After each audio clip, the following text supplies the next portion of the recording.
It is your PrisonPlanet.tv memberships that fund so much of what we do here on this operation. And then we're more than happy for the TV show after it's aired live, then be leaked out onto the web to tens of millions of people. That's our goal.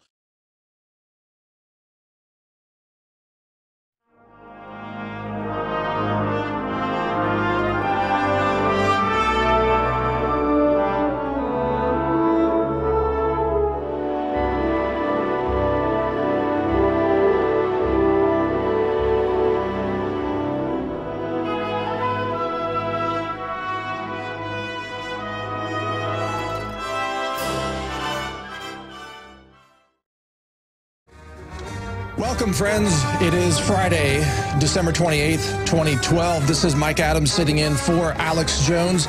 You are listening to The Alex Jones Show, and for the next 3 hours, we will be broadcasting live, bringing you the latest red alerts on all fronts. We've got, of course, the First Amendment under attack right now through Facebook and social media censorship. That story, more details will be coming out here today. We've got the Second Amendment under major assault now, through Senator Feinstein's efforts to try to confiscate all guns or force you to register your guns with your fingerprints and the serial numbers of all the guns. So gun confiscation is upon us in America today.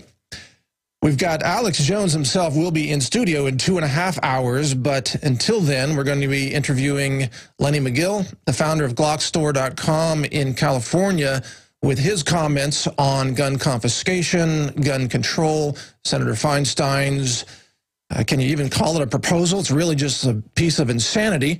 But anyway, he'll be joining us to talk about that. We've also got Kelly O'Meara, the author of Psyched Out, joining us to talk about the dangers of psychiatric drugs and the links between those psych drugs and violent behavior and school shootings. Turns out most of these shooters are on these psychiatric drugs. And, of course, you've heard about the psychiatric industry here on InfoWars before. We're going to go over that in more detail today. Doug Hagmann is also going to be joining us in the third hour today with additional details from the intelligence community. A lot of breaking news is happening there. Yesterday on the show, you heard about ammo stockpiling around the country. The U.S. government, of course, has purchased 1.6 billion rounds of ammunition to be used domestically, including 40 caliber hollow point rounds. That was covered by InfoWars earlier in the year. Those also include sniper rounds that are now being stockpiled. We confirmed yesterday here on the show, stockpiled at ammo depots around the country. And it is now becoming very clear that that ammunition is to be used to kill Americans, to kill American patriots, American veterans, soldiers, and anybody else that the globalists can eliminate by causing a civil war. So on this day, we are facing a very dark future. And we're going to bring you all those details here as the show unfolds. We've also got some other breaking news, and we've also got some solutions. So I know that this is a dark hour for America, but we've got some good news. We've got some solutions. I'll be breaking those down for you as we continue with this show. And by the way, one of those pieces of good news is the fact that Senator Feinstein, by just showing her cards and saying it is about gun confiscation, it is about nationwide gun registration, just like Adolf Hitler did in the 1930s. It is about fingerprinting you and building a government list of who owns your guns. By her putting that out yesterday, now, all of those people who once thought that any talk of gun confiscation was conspiracy theory, they now are awakening. Yes, thank you, Feinstein, for awakening tens of millions of patriots to reality, which is that they are coming for your guns. They're going to destroy your First Amendment, your Second Amendment. The Fourth Amendment is already destroyed thanks to the TSA at the airports. They're coming for everything. So we've got all of that news, plus a lot more straight ahead, including there is teachers in Utah are now being given firearms training to carry concealed weapons to help protect children in the schools there in Utah. We've got also, check this out, the dead body of Adam Lanza, the supposed shooter at Sandy Hook, is now being harvested by scientists to create DNA profiling so that you can be labeled evil if you share DNA with that shooter. That's how insane things are getting now in America. All of that news, much more, plus those guests and your calls coming up right here on the Alex Jones Show. Stay with us. We'll be right back after this break with all those details and much more. Stay with us. All right, welcome to the Alex Jones Show. This is Friday, December 28th, 2012. Mike Adams, the Health Ranger, editor of naturalnews.com, filling in for Alex today for the first 2.5 hours. Alex will be joining us, taking over the studio. It is his studio, so he'll be here in 2.5 hours to continue the show and go into overdrive. And he's going to be interviewing Doug Hagmann during that segment and also offering some additional commentary. Now, obviously, if you're just joining us, we are at red alert levels everywhere. Across America, the assault on our liberties, our freedoms, our Constitution, our Bill of Rights is intense. It has never been more intense. The situation has never been more dire, but there is a real justification for hope for solutions because so many Americans are already armed, and I mean law-abiding Americans, police officers, returning military veterans, active duty veterans, farmers, ranchers, Second Amendment supporters, competition shooters, people who just enjoy the hobby of shooting. They are armed like never before. And in fact, one of the most important realizations in all of this is that since the Sandy Hook shooting, which itself has all sorts of questions, for example, there's a video we're going to run later, guys, show news announcing that the AR-15 Bushmaster was actually left in the car, wasn't even involved in the shooting. So that hoax that this was a, quote, assault rifle massacre, we're going to expose that right here. It was actually carried out with handguns, not AR-15s. But one of the things that happened in the aftermath of that shooting is that it looks like about 10 million firearms are newly in possession of law-abiding American people since that shooting because there was such a mad rush to go out and buy AR-15s, to go out and buy bolt-action rifles and handguns and shotguns and everything you can imagine. So the media, by hyping this up and engaging in their emotional fear manipulation campaign, they have actually succeeded in arming America to the teeth, which is good.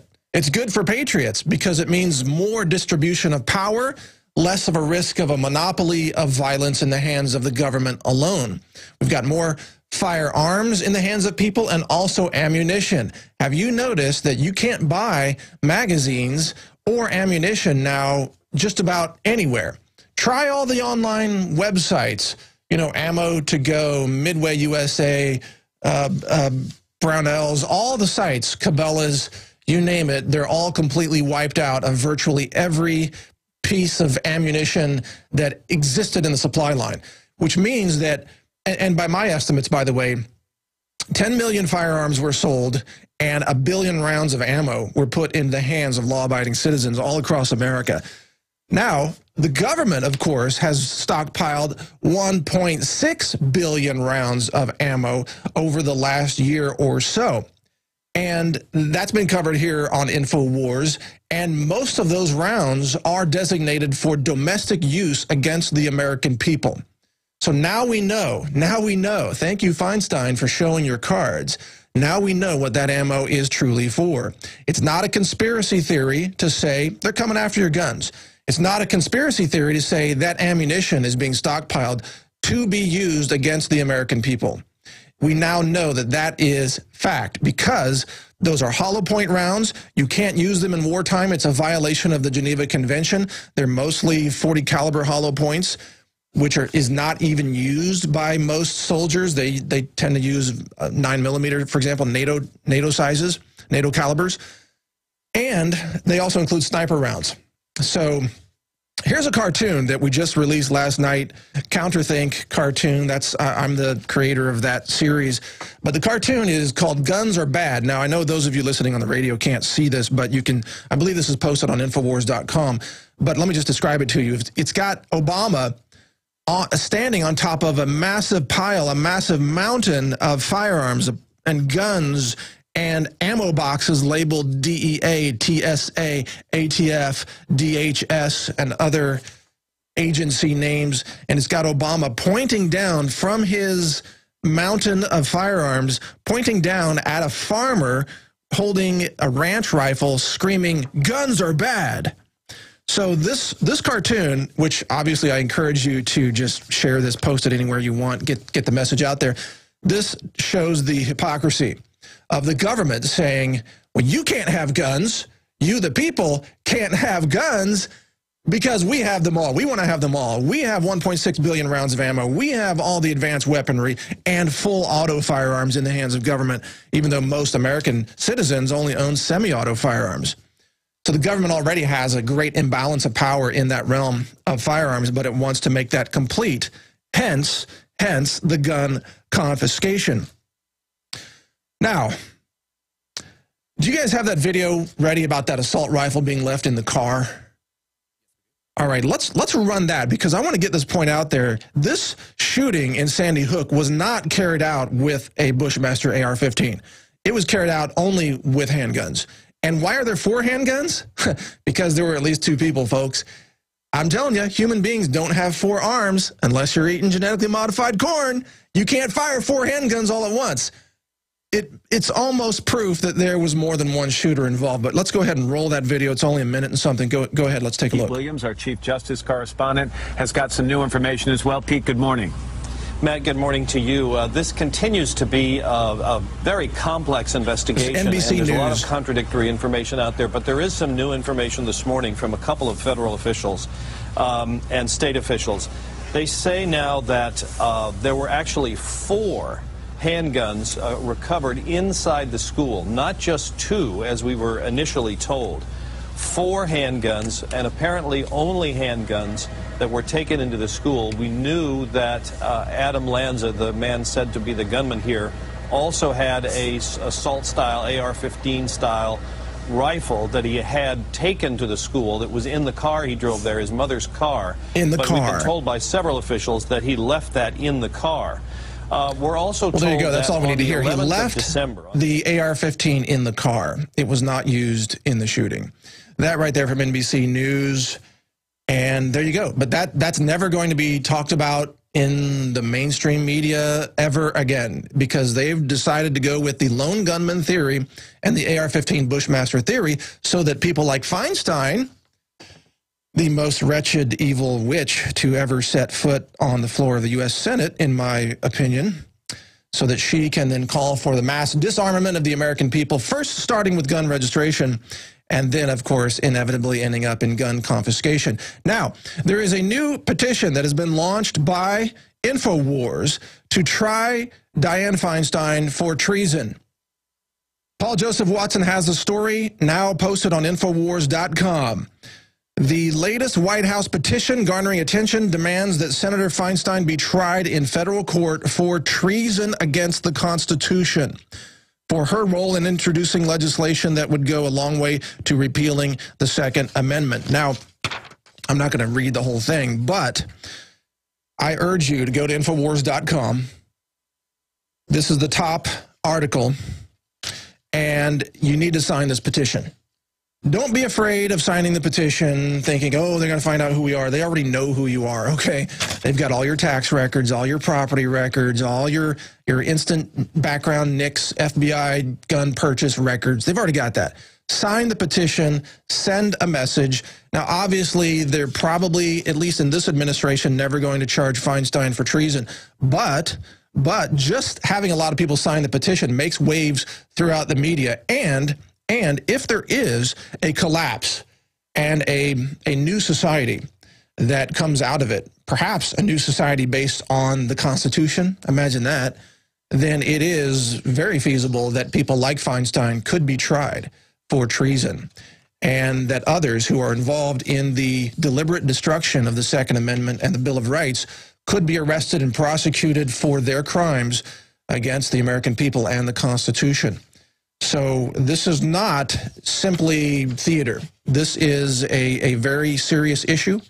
And anyone who goes out like Feinstein and attempts to destroy the Second Amendment and the Bill of Rights and take away these freedoms and liberties that the American people have fought and died for in previous generations, those people those people that try to take these rights, in my view, they are criminals, and they need to be arrested and tried for their crimes against America. Now, getting back to the shooting, the DNA of the Sandy Hook killer, Adam Lanza, is now being harvested from his dead body to, you're not going to believe this. You're not going to believe this. This is off the charts. They're going to take his DNA, and they're going to then genetically profile everyone that they can then label as being a future killer if they share any DNA with Adam Lanza. You got that? They're going to harvest DNA from his dead body and use it to label you a potential future killer if you have common genetic traits. That is the story from Mail Online in the UK, and scientists are working on this. Again, this is the kind of tyranny we are dealing with. So now, not only are all gun owners supposedly evil, but if you even share a genetic code with Adam Lanza, and the point is that 99.8% of all human genetic code is identical anyway. So you already share genetic code with Adam Lanza. Senator Feinstein shares genetic code with Adam Lanza, and probably some lizard people as well. Let's get David Icke to comment on that. But for sure, she shares genetic code with Adam Lanza, as do you, as does every human being on the planet. So this is the latest example of scientific tyranny, scientific dictatorship, to be able to say that anyone could be a future killer. This is pre-crime. These are thought crimes. The hammer is being dropped like just out of a dystopian sci-fi fiction film, where if you are even born with some of this DNA, you are immediately labeled a terrorist, and you could be sent to prison just based on your genetic profile. That's what America has come to. Stay with us. We'll be right back with more right here on The Alex Jones Show. All right, listen up, folks. This is The Alex Jones Show. Mike Adams, the health ranger, filling in for Alex today, wearing the InfoWars bullhorn shirt. I hope you can see that there. For those of you watching on PrisonPlanet.tv, they have a great selection of shirts in the warehouse back there. Go to InfoWars store. It's InfoWarsStore.com, right? Yeah. Okay, InfoWarsStore.com, where you can find all this great gear. Now, this is the most important segment that I'll probably talk about today. Listen, we have a solution for some of this, but to understand that, we got to talk about the Facebook censorship that happened yesterday. Facebook has gone on a massive purge of all political speech that it does not agree with. This is a shutdown, a disabling of dozens of accounts of people who are posting political speech, the Bill of Rights, the Architects and Engineers for 9/11 Truth. I think their account was shut down yesterday. Now, some of these accounts may be back on, including ours is back on today.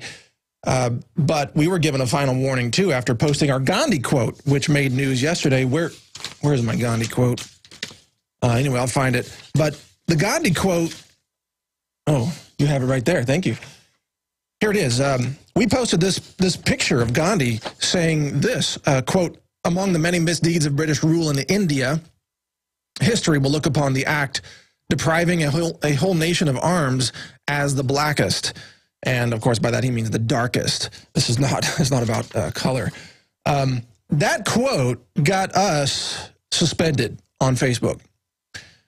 And we were just locked out. And I couldn't believe it. And it turns out there was a massive purge taking place all throughout the day of other accounts, 9/11 truthers, InfoWars writers and employees. Most of their accounts got disabled, suspended, deactivated, or shut down. The truth is, what's coming, folks, is far worse. I believe there's going to be a day where Google will purge all websites that support the Second Amendment. That's I don't know for sure. That's just my belief that they are probably going to do that.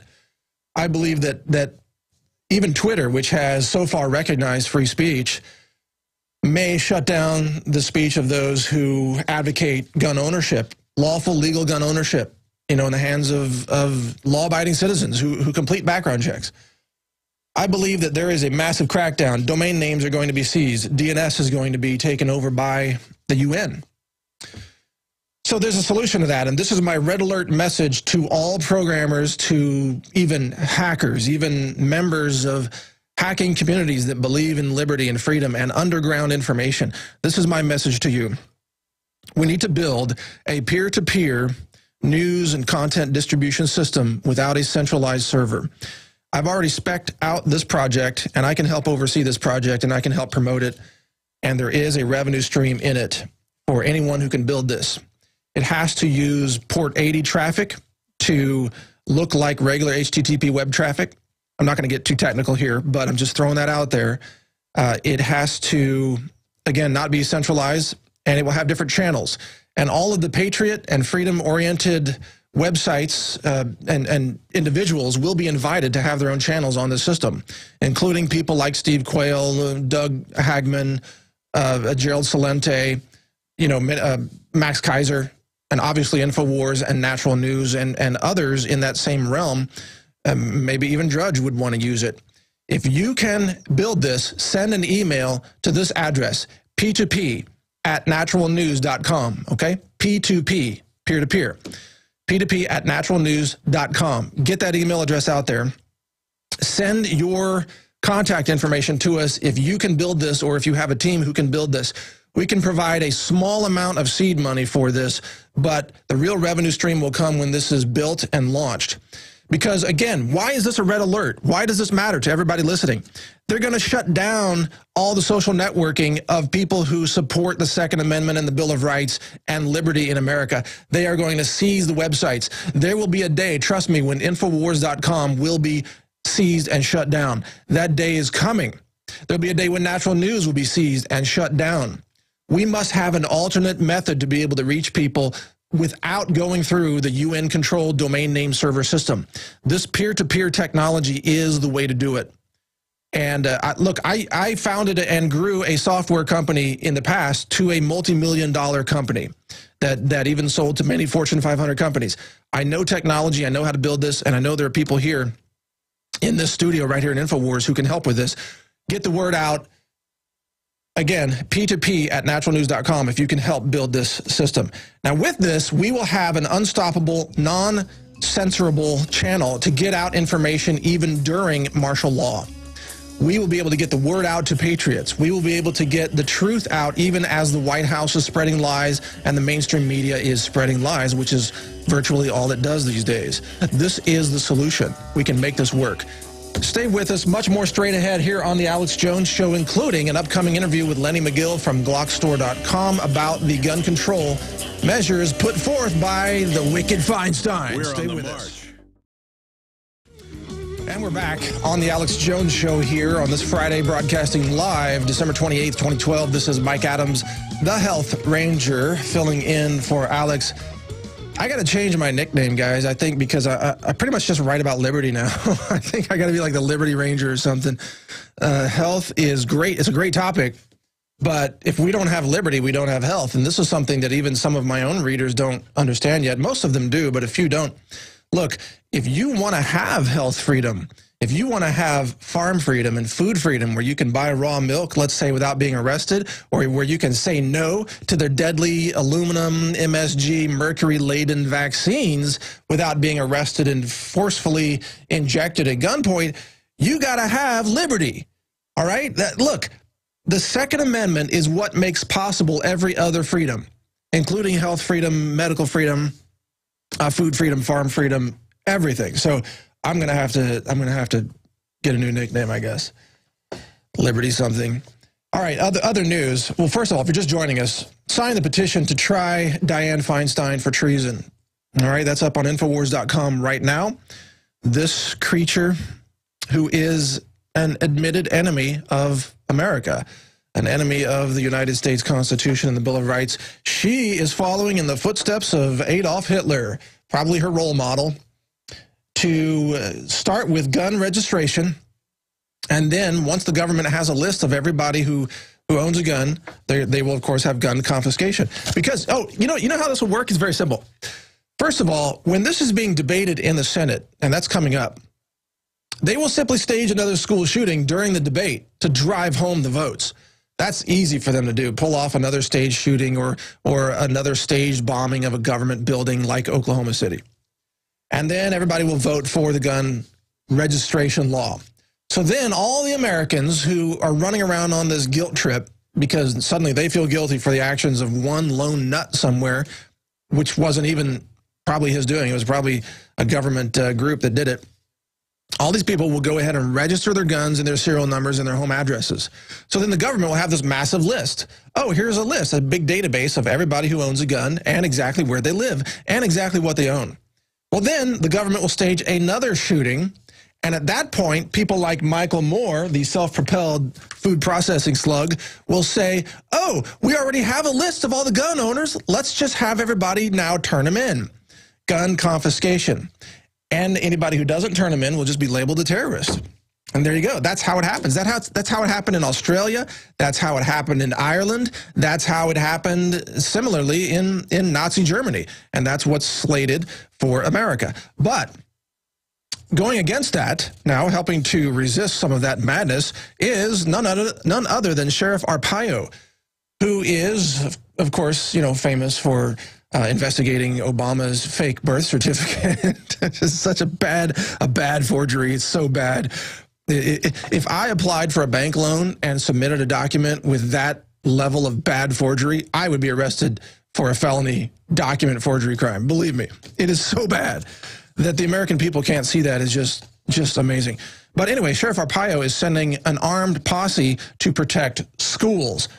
Finally, somebody in America is sending armed men to protect the children in the schools. And even better, where's that news article? Darren McBreen found this today. Here it is. In Utah, let me get the right one here. Here it is. In Utah, they are giving concealed carry training to Utah teachers who are going to get special firearms training and be allowed to carry concealed weapons in their classrooms. Imagine that.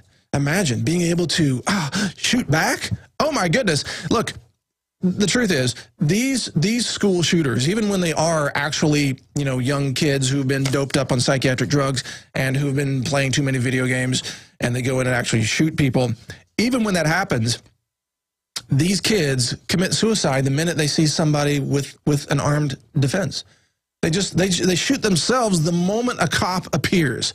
And if a teacher just pulled out, a Glock 19 or whatever, just pulled out a Glock 26, even a 9mm, and just started blasting away at one of these shooters, the shooter would just turn around and kill himself instantly. The massacre is over. Done. Children's lives would be saved. Turn that school into a two-way shooting range is what you do. Two-way ranges don't last very long. Now, we've got actually an expert on all of this joining us now here on the Alex Jones Show. His name is Lenny Magill. He is the founder of Glockstore.com and based in California. He is an outspoken advocate of lawful firearms ownership. Many of his customers are law enforcement and military. And he's made many videos, YouTube videos and DVDs, and really knows his stuff. He's an expert marksman himself, and I've watched many of his videos. He's a very, very well-informed guy, and now he is living in California, the realm of Feinstein, the wicked witch of the West, who is now trying to take our firearms. Lenny, welcome to the Alex Jones Show. Thank you very much. It's good to be here. And sorry, I'm a little bit late. The phones are just going crazy, and our phone lines literally we can barely get a line out, much less a line in. So it's been very, very busy. Yeah.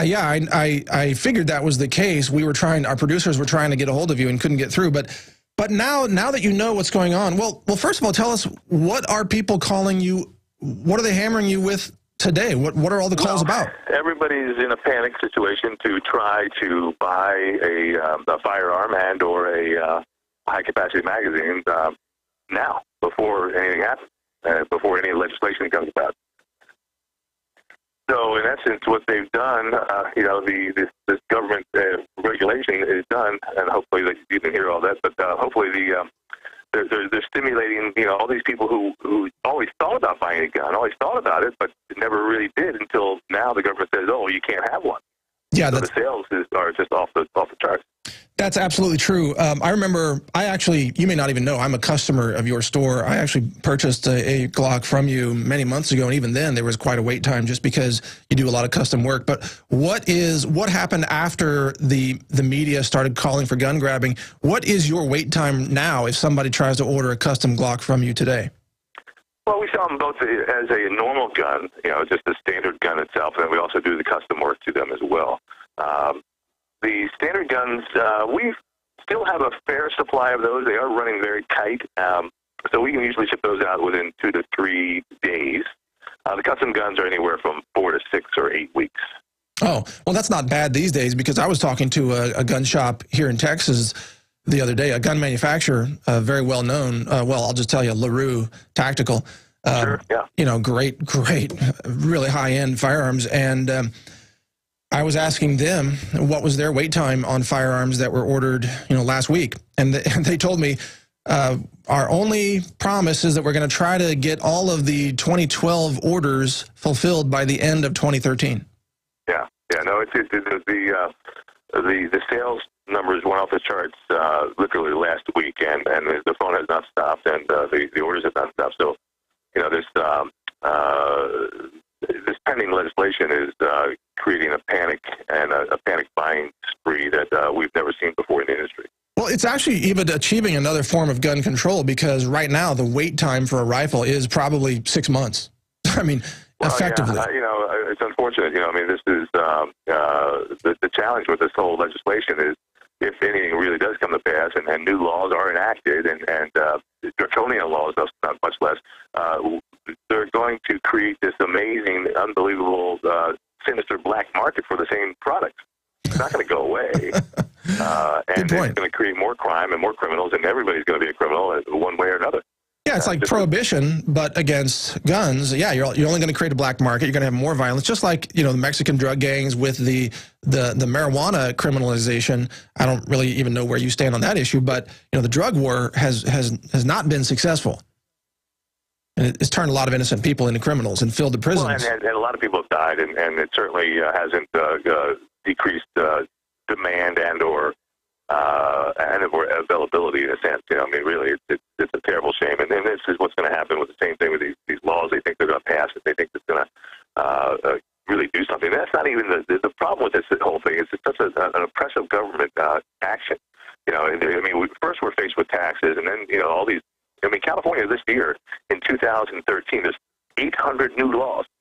800 more laws, that literally anybody could be a criminal for just anything, at this point. This is 800 laws on top of everything else. It's insane. And have you read Senator Feinstein's proposal for her dream list of gun control measures? I did read over it, and it's hard to believe that, she feels that this is going to be the answer, because what we're seeing with these mass murders in the last year, even, you've got the guy in Colorado at the theater, you've got the kid out there in Tucson, and of course you've got this terrible tragedy up in Connecticut, is that every one of those people were diagnosed as mentally ill in some way or another. Every one of them were seeing a psychiatrist or psychologist, yes. And every one of them were being prescribed these psychopsychotic drugs that have a side effect of rage, aggression, suicidal and homicidal thoughts. Oh, you just nailed it. But that's the issue that the mainstream media won't talk about. They don't want to talk about mental health. They don't really want to talk about the psychiatric drugs and their links to violent outbursts, or the fact that most of these firearms were actually stolen to be used in the crimes. It's not like, in fact, Adam Lanza was denied the ability to purchase a rifle multiple times. Exactly. So the laws are working, but what's really the crime is the fact that these pharmaceutical companies are making billions of dollars selling these drugs, and they know the side effects, they know the problems, and they don't publicize it because they control the lobbyists with these billions of dollars, and they control the media. If you watch the mainstream network news, anybody can watch it. This is not, a conspiracy theory. Watch the news. How many advertisements are on the CBS, NBC, and ABC News, nightly newses, that are pharmaceutical related? Oh, yeah. It's over 50%. And they're telling you about drugs you need to take for diseases you didn't know you had. Well, diseases that don't even exist. Right. You know, So social anxiety disorder, whatever. That's where you feel nervous if you're posting on Facebook. You need a drug for that. Let me tell you this. My father's a doctor, and my brother's a doctor, so I'm very familiar with the medical community. And my brother's married to a psychiatrist. They're, you know, her number one thing is to prescribe drugs. That's it. And that's what they do. They don't try to cure anything. They just manage it nowadays. Yeah, you're well informed, man. They manage these people with drugs, and they get them on drugs for life. And that's what the pharmaceutical companies are proposing and pitching to these kids, these young people in medical school. Is, hey, it's just, you know, get them on the drugs and everything will be fine. Well, no, it's even what we're seeing is backlash of these, you know, these people who are unmanageable. And every time there is a school shooting, they create trauma in another 100 kids, which they then diagnose with disorders and put them on psychiatric drugs. So you have this continuing multiplication of drugs and violence and drugs and violence, and the drug companies are making money from the whole thing. And people like Feinstein are using the dead bodies of these children as capital to pass their Adolf Hitler-inspired gun confiscation laws. It's insane. It's totally insane, and I think the main thing that people, you know, the citizens, the public has to be aware of, that I don't believe that any of these mass shootings have occurred without the presence of these drugs in the system of the perpetrator. Good point. I mean, Columbine is a good example. Those guys were on these drugs. Oh, yeah. And every one of these three people we talked about, Tucson, the theater in Colorado, and this latest guy, absolutely are all on psychotic drugs. So the real problem, I believe, is the way we're managing these mental health patients. You know, when I was a kid, and I'm, you know, 55 years old, wasn't that long ago.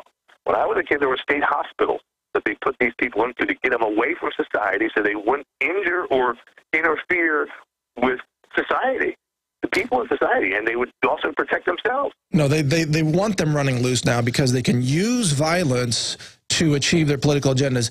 Folks, if you just tuned in, we're talking with Lenny Magill, the founder of GlockStore.com. And he just said they've still got some Glocks available. So if you want to get some, go to GlockStore.com. And, of course, obviously, you can't order guns online. I mean, you can't. They just won't ship them to you. You got to ship to your FFL dealer. That's another liberal media lie that you can just buy guns online. No, you have to pick it up at your local FFL dealer. But you can still get Glocks at GlockStore.com. Now, I want to give out the 800 number for callers.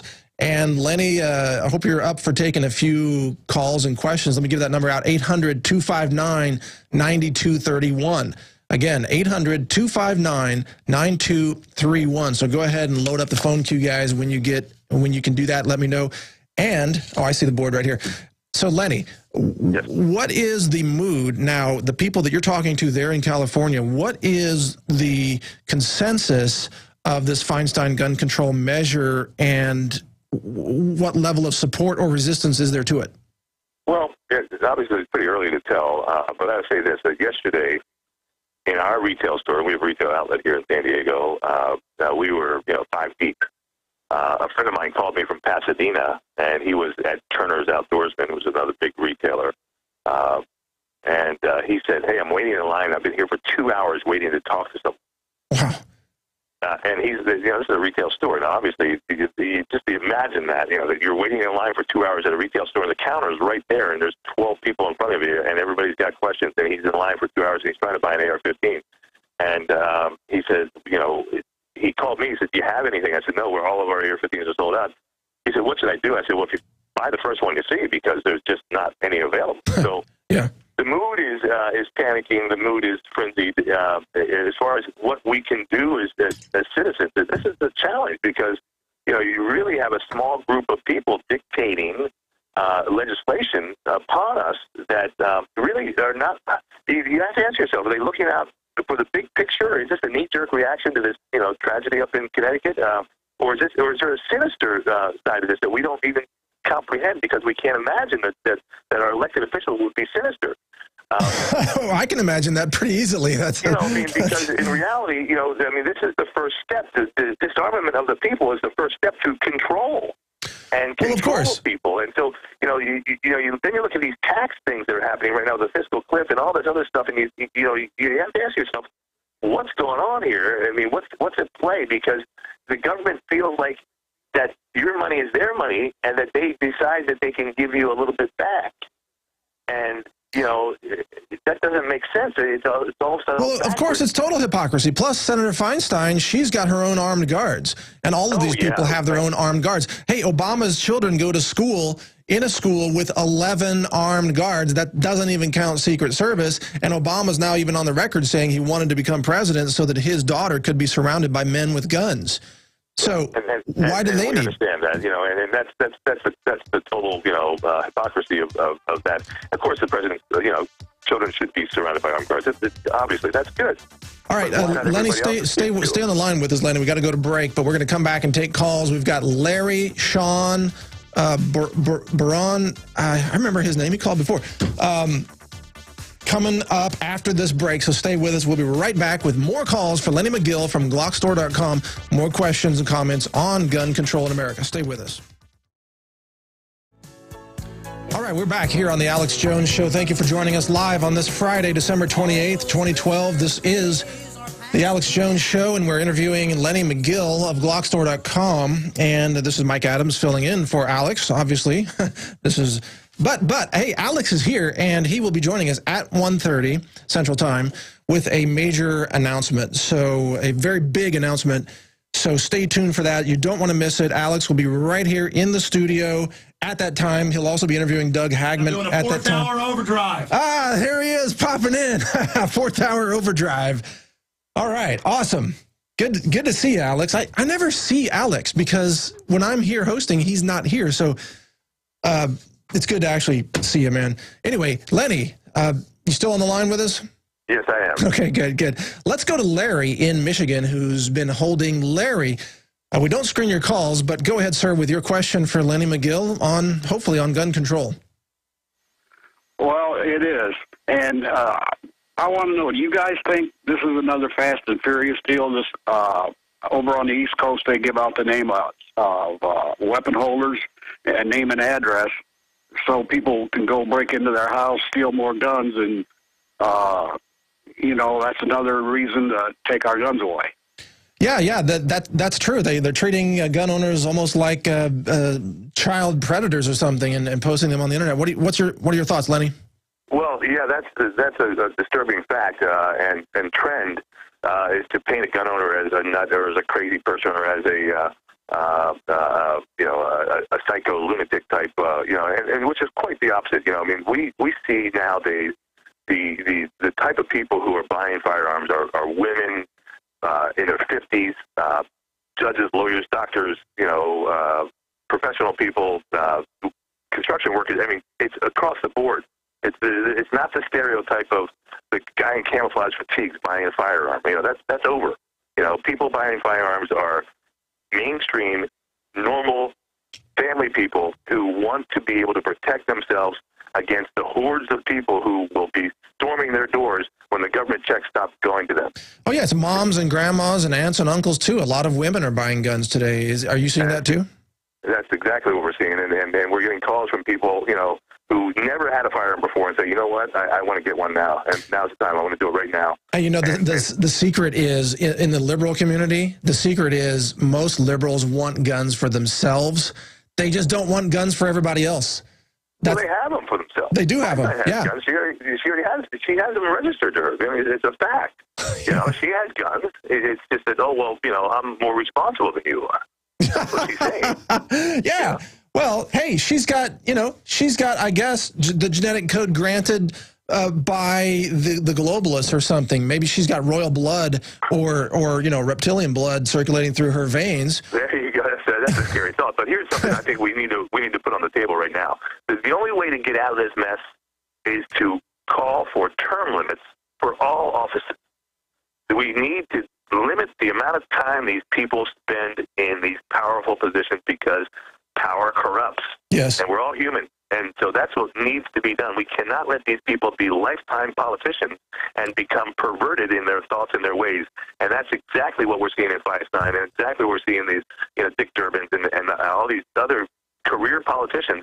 They come up with these crazy thoughts because they're not citizens anymore. No, they live the lifestyle of control freaks and gun grabbers, and they think that only they have the right to be protected. Okay, but thank you for your call, Larry. Very good question. Let's go to Baran. Stay on the line, all right? We'll come to you right after this break. And Lenny, please stay with us as well. We're going to continue into the next hour with Lenny Magill, an owner of a large Glock retailer in California, glockstore.com.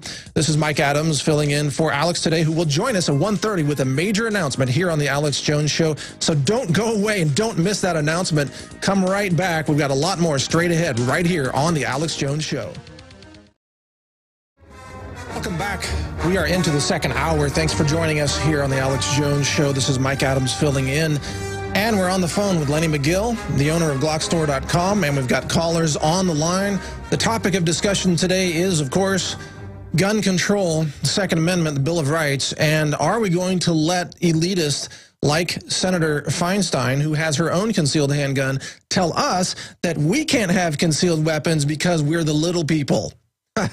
Yeah, you're just the American sheeple. You can't be allowed to protect yourself or your children. Only the privileged elite can protect their lives and their families and their children. So let's go to another caller, Baron from Alabama. You are on the line. Go ahead, sir.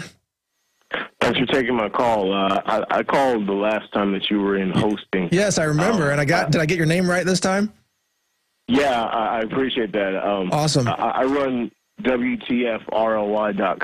I don't know if you've been there yet, but the reason I called was because you said something that stuck out to me, and I just said this the other day, that basically guns are going to become the new drugs, in that black market mantra. And what I had discussed with someone else was that there's a video game, I think it's called 2033, something like that, but basically the new currency became ammo because at that point there was really no more ammo in the scenario that took place, and there were a lot of homemade bullets running around, but the currency became ammo. Yeah, and, well, ammo is infinitely barterable, and those are good points. But since Lenny's our guest right now, do you have a question for Lenny? Specifically, I want to know, how do we kind of counteract this meme, because there's a lot of racism charges being thrown around, and I've personally been in a gun store here, one of the biggest gun dealers in the nation, and it never fails. Every time you go in there, there's people of all races in there, all ages, both sexes, and that narrative has to be counteracted somehow. I wanted to suggest maybe making some kind of video to kind of illustrate the ridiculousness of it. All right, let me throw that to Lenny. How do we show gun owners as the responsible, law-abiding, community-minded citizens that they truly are? Well, that's a great question. No one really wants to be profiled, I guess, as a gun owner today. I mean, most people I know are pretty stealthy about it. They have a gun and they basically will take it home and put it in a safe and just have it, and they don't advertise it. Many people are not running down the street with a rifle rack in the back of the shotgun or back of the pickup truck anymore. Well, you should go visit Arizona. How would we present people as normal people? That's a great question, because like I said, and like I think your caller's saying, is we are seeing that the people who are purchasing firearms, the people who are buying firearms now, are your mainstream American, and they're white, black, brown, red. They're all the colors. I mean, there's no difference there. It's just a matter of, hey, I want to have an opportunity, and I want to have the ability to protect myself against either the government or a bad guy, and I need a firearm to do that, because, hey, bottom line is that's where firearms were invented, to protect yourself against the bad guy crashing your door down, who may be 6'4", 300 pounds. That's good answer, Lenny, and good question, Baron. Thank you for your call today. And Lenny, is there some coalition of gun rights groups that might be putting together, a video response or PSAs to tell the real story about how gun owners are responsible citizens, members of society, like you said, judges, lawyers, moms and dads, law-abiding citizens? It's interesting. Now we have, a great medium to, get a message out, which would be a YouTube video, because obviously, YouTube is still open and free. No, but they're going to shut that down, man. There's been more censorship coming, and Facebook's already dropped the hammer, shutting down accounts of people who talk about gun rights. It happened yesterday. Oh, really? Oh, yeah. Stay with us. A lot more straight ahead. We'll be right back. Stay with us, please, Lenny. We'll be right back after this break with more calls and more from Lenny Magill at glockstore.com. We're here on the Alex Jones Show. We'll be right back. Welcome back to the Alex Jones Show. We are into the second hour on this Friday, December 28th, 2012. I am pumped up. I can hardly wait for that liner to get done so we can get back to calls. The topics today are mind-blowing. We've got a petition up to try Senator Dianne Feinstein for treason. That petition is up at Infowars.com right now. We've got the Facebook censorship shutdown of all pro-gun, pro-Second Amendment speech that happened yesterday, where they banned our account for quoting Gandhi. Yeah, Gandhi was not the pacifist that you've been told. He actually supported armed defense against tyranny and oppression. And so did Martin Luther King, by the way, who owned his own arsenal of weapons and actually applied for a concealed carry permit. Martin Luther King knew that people were trying to kill him, and he was right, and that's why he needed a gun, as do we all, because it's an uncertain world. We, law-abiding citizens, want to have the right to keep our children, our families, and our communities safe using the laws of physics and highly accelerated pieces of lead, which is the great equalizer among men, women, and even grandmothers everywhere. And with us today to give us additional comments on that is Lenny Magill from Glockstore.com. We're also taking calls. And just to give you a quick preview, coming up later this hour, we've got another guest, Kelly O'Meara, the author of a book, Psyched Out, who is an expert on the side effects of psychiatric drugs and their relationships to school shootings. So don't miss that. And finally, also in the next hour, Alex Jones is here in studio with a major breaking announcement that you won't want to miss. Believe me, he's already told me what it is, and it's big. And you don't want to miss that. But continuing with Lenny Magill now, and thank you for continuing with us, Lenny. This will be the, we'll just have you through this segment, which is a long segment, but let's go back to callers. Sean in California, you are on the air. Thank you for joining us, and do you have a question for Lenny? Hey, Mike, thanks for taking my call. This is Sean. I actually worked on the Dumb and Lazy video with you. Oh, awesome, man. Thank you. Great. Yeah, how's it going? Yeah, I'm a big Alex Jones fan, and, you know, you as well. So anyway, I think a lot of the anti-gun advocates, especially on my friends on Facebook, I think it's a lot of misinformation. First, they don't even know what an assault weapon is. True. You know, they're just really great blogs that I think it's Contradictions with a K, and he goes down with a list of these evil items like a shroud, you know, and all that does is, you know, protect from the heat. So when you present this type of information to them, it really exposes them as people that are against your Second Amendment rights, because that's what they want in the end, because they begin the conversation with, we need to start talking about guns, but they don't actually, you know, in the end they want to take away your guns. Well, and they're just freaked out by scary-looking guns, which to them is any gun that has a black polymer stock or, you know, vertical rails anywhere. It's just a scary-looking gun. You're right, they don't know much about guns. But do you have a question, Sean, for Lenny? Yeah, Lenny. My question was, Feinstein is proposing a ban on any handgun that can accept more than 10 rounds, and that's basically all Glocks. Yes. So what are you doing to fight that, and do you think that this will pass? Well, that's a great question. Obviously, it would be very impactful in our business because we specialize in Glock handguns. And, of course, the Glock has, you know, always gotten this popularity, and then, of course, this negative press because it's been used in some of these shootings. So right now, obviously, you know, Glock is working heavily, you know, on this because, you know, they know that their gun is used by 70% of law enforcement nationwide. It's not going to go away. I mean, it's used by the FBI, the Secret Service, the CIA, the DEA, and, of course, a lot of the local law enforcement agencies nationwide, the sheriffs and police departments around the country. So, you know, what can we do as gun owners? Again, I think, you know, we have to show up and we have to make sure that, you know, that our representatives understand that, hey, we don't want any of this legislation. We don't want anybody to be telling us how to live our life and how to manage, you know, the way we want to protect ourselves. You know, we have to tell these people who work for us. These are politicians who are elected and work for us. They take our money. They get paid with our money. We have to tell them, you know, no. We have to tell them, no, don't do that. And I think that we, at some point, are all going to have to start to get on the phone and start to write letters and become very vocal, because there's really a smaller group of people, you know, liberal-minded people who are dictating the conversation. But Lenny, I believe that most people want to have guns. another angle on this, though, from the caller is, it's a good question, but it's going to put you out of business. If Feinstein's gun confiscation system passes, it's going to destroy jobs in California, like your employees and of course, many other gun manufacturers across America. This has got to be a red alert situation for you personally, as well as all your employees. Absolutely. You know, we're definitely, you know, it's on the radar. You know, I mean, she's, you know, she's not really looking at the big picture.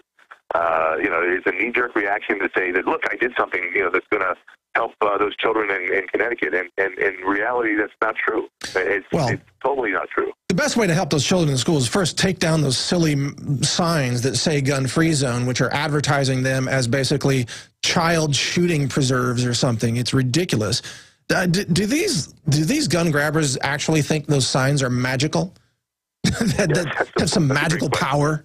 Yeah, I mean, like, oh, okay, I won't take a gun in there and be bad. You know, I won't be a bad guy there.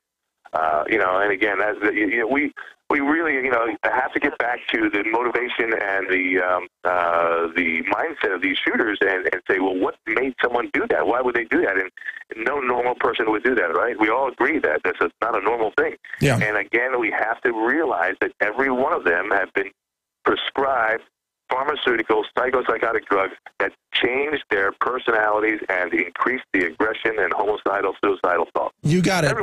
Good question, Sean. Thank you for your call. Let's go to another caller. Now, again, we don't screen your calls, and the name is coming up here as Mouse Link in New York. Now, is that a nickname, sir, or what's your question, and where's your name come from?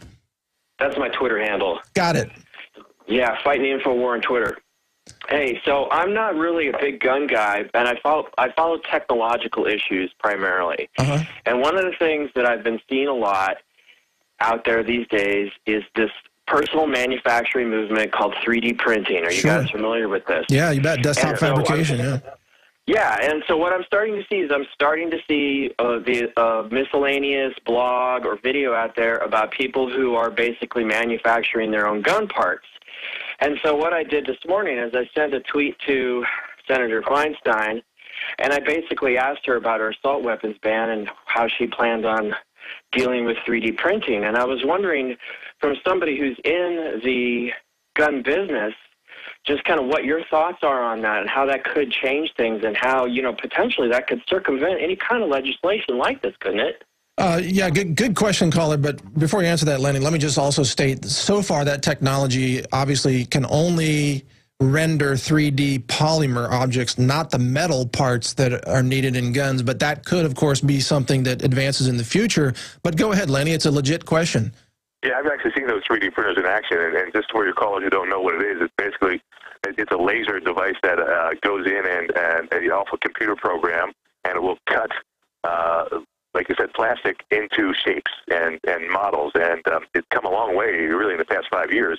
And it does have the capacity to develop a polymer frame that then you can put the metal parts on top of, which is what the Glock really is. However, you know, there are some limitations there. I mean, not that it can't be done, but you know, there are still a couple metal pieces that are embedded into the controlled serial number part of the Glock is the metal slide, I believe, not the polymer handle.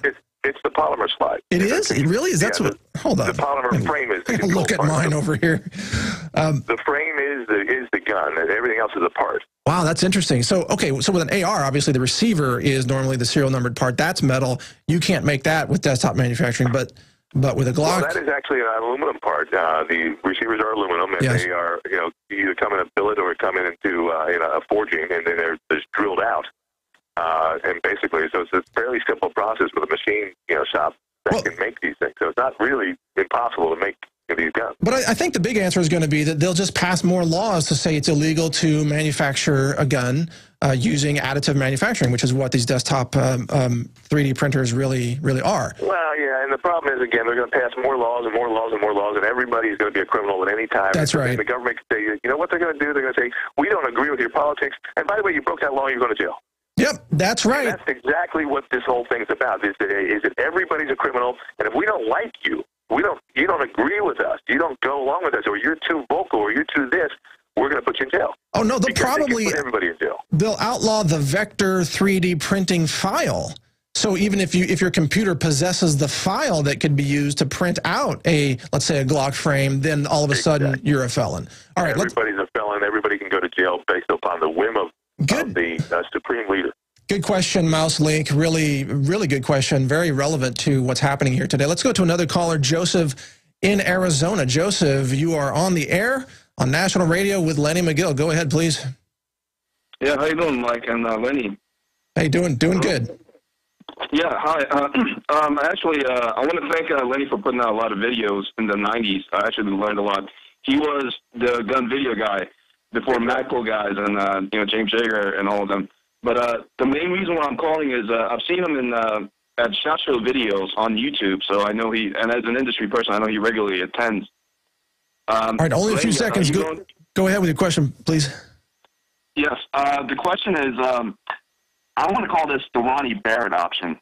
During late 90s and mid-2000s, Ronnie Barrett, when he saw LAPD were using his M82 50 BMG rifles as a prop, as an agitprop for propaganda against a 50 cal when they were banning it, he promptly wrote a letter to Commissioner Bratton, I think that was at the time, saying he will not sell, resupply, or service any more Californian government agencies or any agency and wanted to ban it. Hey, I'm wondering, we're just about out of time. 5 seconds.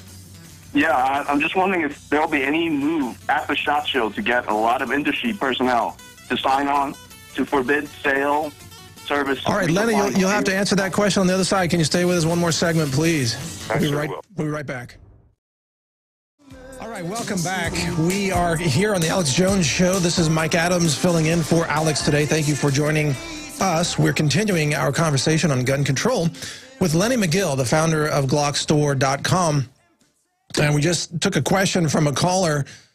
And Lenny, I'd like to turn that question over to you. To summarize it, I think it was a question of, would gun shops refuse to service government? But that doesn't make sense because so many law enforcement, police officers are actually very much pro-Constitution people, pro-Bill of Rights people. So what are your thoughts on that, Lenny? Well, he mentioned the SHOT Show, and that's the big industry trade show, and that's going to be happening in 2 weeks in Las Vegas, and obviously there's going to be some kind of action going on there. The real question is, will gun manufacturers who support, and like I said, the law enforcement agencies, nationwide with their products, will they say, hey, you guys have to also come to the table with us and start to fight these, crazy laws because they are crazy. Yeah. I mean, this is a control factor, and this is what your audience has to realize. Obviously the time is short here, and I want to try to close out with let people know that this gun control is people control. Has nothing to do with firearms. It's about controlling your ability to protect yourself against the government and against bad guys who can crash into your house. It's about controlling you and the way you operate and the way you live. And it's just like taxes. Taxes are all about control. They don't want you to have too much time or too much money because you have too much money, you have too much time. So they'll take away your money and they'll take away your guns and then they'll tell you exactly what you have to do. And back now, look at what's happening with health care. You have to buy my health care or I'm going to tax you more. So, this is a crazy world we're living in, and we have to be very careful not to lose this ability to keep and maintain firearms in our homes. Well said. Lenny Magill of GlockStore.com. I appreciate your time. Thank you for joining us today, and hopefully we'll talk to you again. Thank you, Mike, and thanks to your audience. And I'm anxious to hear what Alex got to say here in an hour and a half or so. Yep, it's coming up, so tune in. Thank you, sir. You bet. Well, there goes Lenny. That's a busy guy. During the breaks, by the way, we could hear him over the phone. He was actually conducting business at his store, trying to help customers there while we were on break. Busy guy. But again, he mentioned that they've still got Glocks available, and you can buy them through him nationwide, so check out GlockStore.com. I always like to plug the guests that take the time to come on and offer their important views on all of these issues. But now we have callers who are still on the line, and even though our guest is gone for now, although we do have another guest coming up, Kelly O'Meara, coming up in, 20 minutes or so, I do want to go ahead and go to your calls, and let's talk about these issues. Maybe you have comments on what you just heard. Bill in Virginia is on the line. Welcome to the show, Bill, and how can we help you today? How you doing, Mike? Pleasure to talk to you. I do want to thank you and also Alex and the rest of the staff for waking me up. Basically, I've been listening for the last 2 years. first time I'm calling, so I'm kind of nervous here. But, that's all right. I appreciate your thanks. What are your thoughts on everything that's happening? Well, you know, it really gets me upset that how this government is just abolishing our Constitution. And you guys woke me up, and then, like, now I truly believe we should go and follow the Constitution. So I also enjoy listening to, Keeper, and that's really awesome. Oh, yeah. But my question, really, Mike, is there perhaps a rally coming up at the Capitol before, government tries to take our, Good question. There's a lot of people asking this question. What can we do right now? In truth, it's still very early in this process. Remember, Feinstein's gun-grabbing, Adolf Hitler-inspired proposal just came out yesterday. And so this is very new. Give this some time, and I am sure there will be marches, there will be protests organized, there will be online events organized. InfoWars right now, today, is already organizing a petition to try Dianne Feinstein for treason. I think that was authored by InfoWars. Anyway, it's up at Infowars.com. So there are things starting. I saw a YouTube video just yesterday of an activist who turned around that celebrity video and said, we must end the government violence using firearms. So there's already efforts underway, and I know there will be more. I know that at Natural News we're going to be fighting for liberty and working to raise awareness and rally activists. So don't worry, that's coming. And by the way, we're gonna take some more calls. Not yet, but when we come back, I want to take the call from Clark in Arizona, a former cop. So, Clark, if you're on the line, please stay on the line, and we'll come right back to you after this break. And thank you for your call there, the caller who just called. A lot more coming up, including a big discussion about psychiatric drugs from an expert author of the book Psyched Out, who's going to tell us more about what they don't want you to know about the links between psychiatric drugs and violent shootings. Stay with us. We'll be right back. We're continuing to take calls, and we're going to go to a former cop in Arizona named Clark, who has been holding on the subject of firearms and the new gun confiscation proposal put out by Dianne Feinstein, who now has a petition circulating to try her for treason for attempting to overthrow the Second Amendment, the Bill of Rights. Anyway, let's go to Clark. Go ahead, Clark. Sir, you are on the air. Thank you for calling, and what can we do for you today? Off with a Happy New Year for all of us, although I'm a little optimistic on that one. Yeah. I'm a former law enforcement officer. I'm also a combat Marine. And over the years, and I come from a law enforcement family. My dad was a cop for over 30 years. My grandfather was a beat cop in New York City, et cetera, et cetera. We all know that taking away the guns will not stop crime. Yeah. We also know that by taking away the guns, the criminal will have a field day because they don't care how they get theirs. That's right. Now, you know what I'm looking at is the big picture of all this. How do these idiots, these New World Order morons, figure they're going to collect all? 2/3 of the country owns guns. What are you going to do, throw 2/3 of the country in jail? Well, they would love that. Budget? They would love that. Well, the prison is a big growing industry, so they would love that. Play hell. Yeah. You take a look here in Maricopa County, and I don't live here. I'm just down here, for the winter. I live in northern Arizona. Mm-hmm. Here in Maricopa County, Sheriff Joe Arpaio, I believe that's how you pronounce his name. Yes. Just announced the other day he's taking his sheriff's posse, which are reserve deputies. They're all sworn deputies. And they're going to put them in all the schools in Maricopa County. Yeah. And it's spreading like wildfire. Mm-hmm. Arizona is not about. Let me ask you, Clark, if the order comes down for local police to go confiscate door to door, do you think they will follow that, or will they quit, or will they refuse? What will happen? Go home. They will quit, go home, and they will take care of their families and protect their own. Yeah, that's what I'm hearing from everybody else. I've spoken to many of them, and I know many of them here in this state. I know a few in other states where I've lived previously and worked. Number one, they don't want to get shot trying to collect a firearm. Yeah. On an unlawful order from the federal government. Yep. Most of them are pro-gun. That was my next question. What percentage of cops today do you think are actually pro-Second Amendment? Because I think it's very high. Pretty high, right around 80%. Yep. I think you nailed it, Clark. Good points and good questions. I appreciate your call, and stay strong, man. We need people like you in America to help protect our Second Amendment rights. Let's go to Brad in Toronto for a possibly Canadian point of view on the whole issue. Brad, you're on the air. Go ahead with your question, sir. Hi, Mike. First-time caller. Just wanted to get your take on it, like the comment that I have. I've been a listener for a long time, many years. I'm just really skeptical when I hear that, there'll be a civil war if they try to collect the guns, because, like, recent history sort of tells us the exact opposite. It's like the government does not obey their own laws. They go ahead and they do, and they have done whatever that they've wanted. I just don't see when, they're not going to come and grab all the guns, I don't think. They're going to end up coming back with laws that we have here, the bogus 10-round magazines and banning certain guns for, because they look scary without any good reason. So they're not going to do everything all at once. It'll be incremental. That's a good point. And I think people are just going to say, okay, well, that's not going to affect me, so people are going to be tame. But I hope I'm wrong, because if you guys go further than what we've gone here in Canada, like, how long is it going to be before I have to turn in my AR here? So. Well, you're right about the incremental approach. That is exactly, you nailed it. That's how it's going to happen. They're going to say first, all you need to do is register your guns. Well, let's actually back up. First, it was, we're not coming for your guns. You're a conspiracy theorist if you think we are, right? That's the way it was until a few days ago.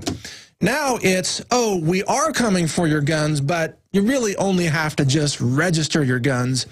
We won't ever take them, right? And that'll go for a little while, and people will go along with it probably. Well, some will. And they'll say, it's just paperwork, and what does it matter that we're letting the government build a database of where we live and the serial numbers of our firearms? And then, do you think Feinstein will stop at gun registration? No. It'll be confiscation.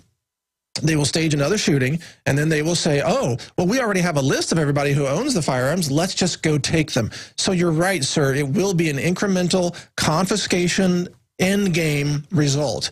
And those who refuse to give them up, after you've registered, if you refuse to give it up, they'll just throw you in jail or shoot you.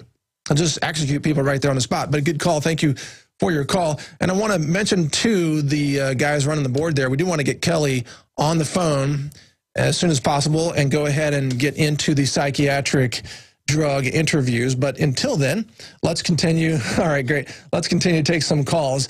Duff in Kansas is on the air. Go ahead, Duff. What's your question or comment? Well, I want to make 2 points. I'm a recovering addict, and I got clean in 96. And upon leaving treatment, one of the things that they insisted that I did was to get on Zoloft. And, I couldn't get my head wrapped around the fact that I went to a treatment facility to get clean just to trade drugs. And, they told me I'd never hold down a job. I would struggle for the rest of my life. And that's not true. I've had the same job for 14 years. So you got off an addictive substance and you got on a Zoloft. And have you had experiences with Zoloft? No, I wouldn't get on anything. Oh, you refused? I refused it. I see. I refused it. It didn't make any sense to me, to go to a drug treatment center to get off of one thing and onto another. Yeah, well, that's good for you. I mean, that's the scam today. They do want you to just go to their drugs. See, they want you to buy Big Pharma's drugs rather than street drugs. That's the whole deal. See, that's where funding's coming from. Yeah. They get funded, because our governor at the time was Kathleen Sebelius. Boy. And her philosophy behind the bill was we need to take the money away from the state-funded treatment facilities and build the jails bigger, because You can never build the jails big enough, can you, in a police state? You just have to keep expanding those jails. You know, Max Kaiser was right. You should all buy stock in prisons. And then when you go to prison, you'll be making money on yourself. Imagine that. What a great money-making opportunity in the land of the formerly free.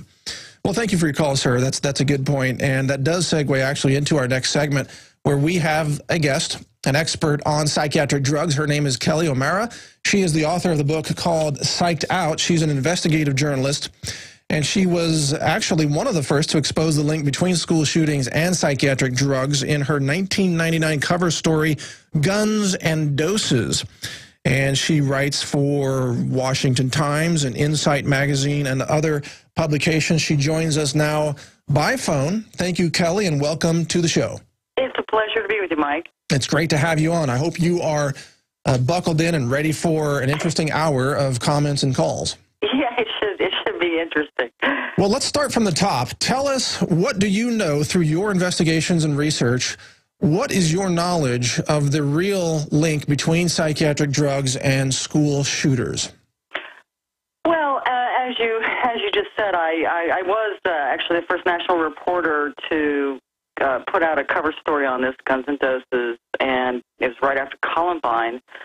And basically what I showed was, I think it was the last 10 out of 13 shooters at that time had been on psychiatric drugs or were coming off of them, and that Eric Harris was on a mind-altering drug, a psychiatric mind-altering drug, at the time of the shooting. So since then, you know, I can't believe it's been, 15 years. We're still dealing with this as far as I'm concerned. And the problem is that nobody wants to address this connection.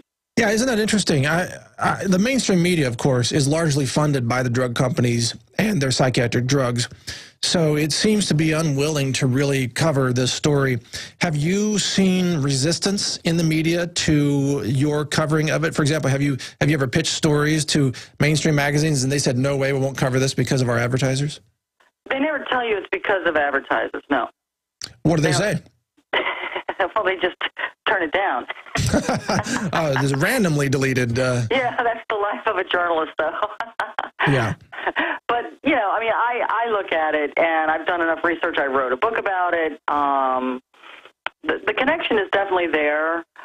I don't understand, especially with the recent event in Newtown, why the public still is not told whether these people are on psychiatric drugs. I think in today's world, with the millions of people in the United States alone who take psychiatric drugs, I think it's odd, to say the least, that that's not one of the first things that the law enforcement or investigators try to find out. Well, no, what happens after these shootings is immediately the mainstream media and the White House begin to try to shape the story.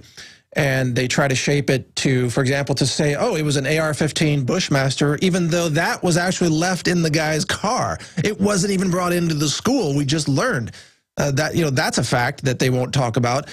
And then when neighbors say, oh, yeah, the kid was on psychiatric drugs and he was seeing a psychiatrist, that then starts to get muzzled in the press. They don't want that to come out. So we see this shaping of the story to take away the blame from psychiatric drugs and place the blame on a firearm, a specific brand of gun. Well, I do believe that they shaped the story. Obviously, I mean, we all watched it over the weekend after Newtown, and we saw the talk shows and how it was being shaped. The thing is that this kid, and I hate to even call him a kid. He was a young man. He was 20 years old. This was not a child. Okay, at least not physically, maybe mentally. And we know that he had some psychiatric issues. We know this. I mean, everyone has pretty much said it. To what extent, that's the question. When was he diagnosed? What was he diagnosed with? How many drugs has he been given over his short life? And who is his psychiatrist? And who is his psychiatrist? Or was it even a psychiatrist? Was it just a regular MD? Because, you know, in today's world, most of the drugging, most of the diagnosing is going on by your family doctor, not a psychiatrist, which is even more bizarre when you start to think about it. Because if there is a specialty of psychiatry, which I'm sure we could get into a very long conversation about that, you know, these are regular doctors who may spend 5 or 10 minutes talking to you and your child, and, you know, they deduce that, oh, it could be ADD, it could be ADHD, oh, they're depressed. I mean, you know, you go through the checklist from the DSM and, you know, hand them a drug. That's really where we're at in today's world. Let me read some of the statistics from the graphic that you have provided us today. Go ahead and put that back on screen if you could, guys, just to show. These are some of the side effects that are documented in clinical studies and published in peer-reviewed medical journals. The side effects of these antidepressants and psychotropic drugs, they include violence, aggression, homicidal ideation, which means imagining killing people, psychosis, hostility, and mania. And I know that's a shortened version of the list, Kelly.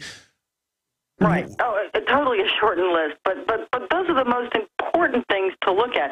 I mean, when you look at the FDA and they approve the psychiatric drugs, the SSRIs, the antidepressants, you know, suicidality, homicidality, mania, psychosis, you know, these are the things that, you know, people must be saying themselves, oh, it won't happen to me. I'm not one of the 4% of the clinical trials. 4% of the clinical trials, people experienced those adverse reactions. Well, unfortunately, those people are walking around us today. They are among us. Well, that's almost 1 in 20 people. It's 1 in 25. Yeah. That's a large. I mean, yeah. In a population of what, tens of millions of people being put on these drugs, you're going to have, you know, many thousands of homicidal, drugged-up maniacs. Yeah, I mean, the thing is, what's so sad is that, you know, these are regular people who went to their doctor who, you know, I think legitimately were, you know, possibly depressed and whatever. They've been put on these drugs, and I don't know, do they all go home and read about the possible adverse side effects? Because these are very, very serious drugs. They're not drugs to be played with. Okay. Well, but their doctors tell them they're perfectly safe. You need this. This will help you. Like a caller that we just had said that when he went into the addiction treatment center, they practically demanded that he go on Zoloft. Oh, how interesting. Yeah. Yeah, because, you know, gee, someone who's already has a chemical addiction problem, I guess they need other chemicals prescribed by Big Pharma. That seems to be the what's going on out there. But let me read you this. This is bizarre, and I want your comments on this, Kelly, and then I do want to take some calls for you as well. Here's some news out of ABC News. In a Western Australia mental hospital, the wrong man was grabbed by police on the street, an innocent man, because he was mistaken for an escaped psychiatric patient. They then grabbed the man, stuffed him back into the psychiatric hospital, and drugged him up with a powerful antipsychotic schizophrenia drug. And the only reason they realized their mistake was because the drug caused a massive allergic reaction and they had to rush him to the emergency room. They realized this is the wrong guy. So now they can just grab you off the street, forcibly drug you, and damage your brain with these chemicals, even though you're completely innocent. This was in Australia? Yeah, this was in Australia. Wow. Yeah, it's right. It's on ABC News. It's called Wrong Man Drugged After Psychiatric Hospital Mistake from December 26th. Wow. Yeah. So, well, I mean, I guess if we just match a description now. Pardon me? I was just saying, if we match a description of a psych ward patient now, we can be arrested and drugged. Your comments? Well, I mean, I'm not sure. Well, you know, the Marine who wrote something on Facebook. Raub, yeah. Brandon Raub. Yeah, he had something sort of similar happen to him here. I don't know that we're to that point in this country yet, and maybe it's because so many people voluntarily go to the doctor to get these drugs. I don't know. You know what I mean? What bothers me is that people don't understand the process. And when I wrote my book, that was really the whole point of writing my book was informed consent. I don't think people understand that these diagnoses, these psychiatric diagnoses, are not based in science. They literally are voted into the the DSM. They make it up. They just invent it with a show of hands. They make it up. Right. All right, folks, stay with us. We're going to be back with more from Kelly O'Meara, the author of Psyched Out, How Psychiatry Sells Mental Illness and Pushes Pills That Kill. Stay with us. We'll take more calls right ahead, straight ahead here at the Alex Jones Show. We'll be right back. Welcome back to the Alex Jones Show, and make sure you stay tuned into the next hour when Alex comes back into this studio right here. He will be breaking some big news in about 35 minutes from right now, and you definitely will not want to miss that news. And for this segment and into the next hour, we are continuing our interview with Kelly O'Meara, the author of Psyched Out, How Psychiatry Sells Mental Illness and Pushes Pills That Kill. That book is available on Amazon.com and many other resellers as well. And before we go back to Kelly and take some calls, this news was just handed to me by Aaron Dykes. Paul Craig Roberts has published another excellent story. Paul Craig Roberts is one of my favorite writers, by the way. But this story brings up the very good point that, you know how we played that video in the last hour, that the rifle of Adam Lanza was left in the vehicle and found in the vehicle, and that only 4 handguns were found actually in the school? As Paul Craig Roberts points out, the school has a security camera and locked doors. They would not have let Adam Lanza into the school if he had been carrying a rifle. The only way they let him in is because he must have been hiding handguns. And then that's how he got in and gained access. Now, even though this rifle apparently now was not used in the shooting, that didn't stop the gun grabbers from screaming about so-called assault weapons, even though a regular semi-auto AR-15 is in no way an assault weapon. You have to have a full auto to be an assault weapon. And the prices on those are like $40,000, and you have to go through an extensive ATF background check, and it can take 6 months to even get that, if you could even find one. So the people who are trying to grab assault rifles, they are confused. They are deranged. They are uninformed. They really do not know anything about the weapons that they are trying to ban. But, of course, there's a psychiatric drug link in with all of these school shootings, it seems, or most of them. Maybe not 100%, but very, very high percentage. And Kelly O'Meara is the expert on that, the investigative reporter, and she continues to join us here in this segment and the next. So, Kelly, are you open to taking some calls? Yeah, Mike, I wanted to just insert something there. This is very interesting, this breaking news that from Paul Craig Roberts. You know, that was one of the first questions I asked the day that it happened was, well, what about the video camera at the school? Every school has video cameras. Exactly. In this day and age. And if he had a rifle, they would have released that video footage already. But even more so, I remember, and I'm pretty sure anyway, watching the coroner the day give the breakdown as delicately as he could. But I remember him saying these were high-powered shots. So this is very interesting. I'm very interested to see what he has to say about this. Well, yeah, the coroner may be that's a kind of a general term to say a high-powered shot. That could be 9mm plus P rounds. That doesn't mean a rifle round necessarily. And we've seen how the media has gotten their hands on these school videos of every other school shooting because they use that as propaganda to show the kids with the rifles and the guns. But, wow, we have no video from this shooing. Yeah. Why is that? The first thing I asked myself when I was watching all this, I thought, well, where's the video? Yeah, well, we're looking at it on PrisonPlanet.tv. Viewers are seeing the footage from the Columbine shooting, and I remember not too long ago watching some of the footage from the May 1st, 2001 shooting that was patterned after Columbine. They released that video because that used, I think, some kind of a shotgun and some kind of I think an M1A rifle or something. So they released that. But anyway, stay with us, Kelly. Sorry I didn't get much talk in this break, but we'll be right back in just 1 minute or so with more with Kelly O'Meara and more discussion on psychiatric drugs.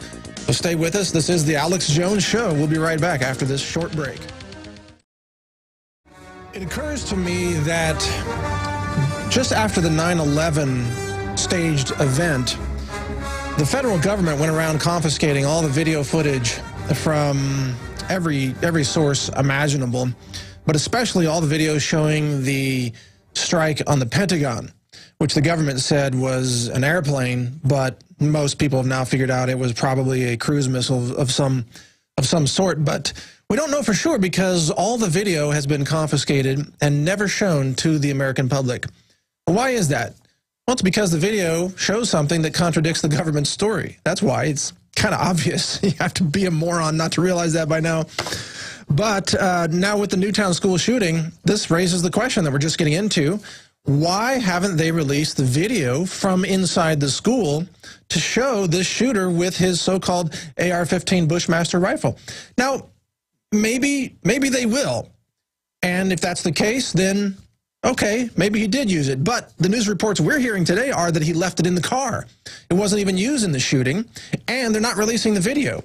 So why wouldn't they release the video, especially as it would further their gun control agenda? Why would they keep it a secret?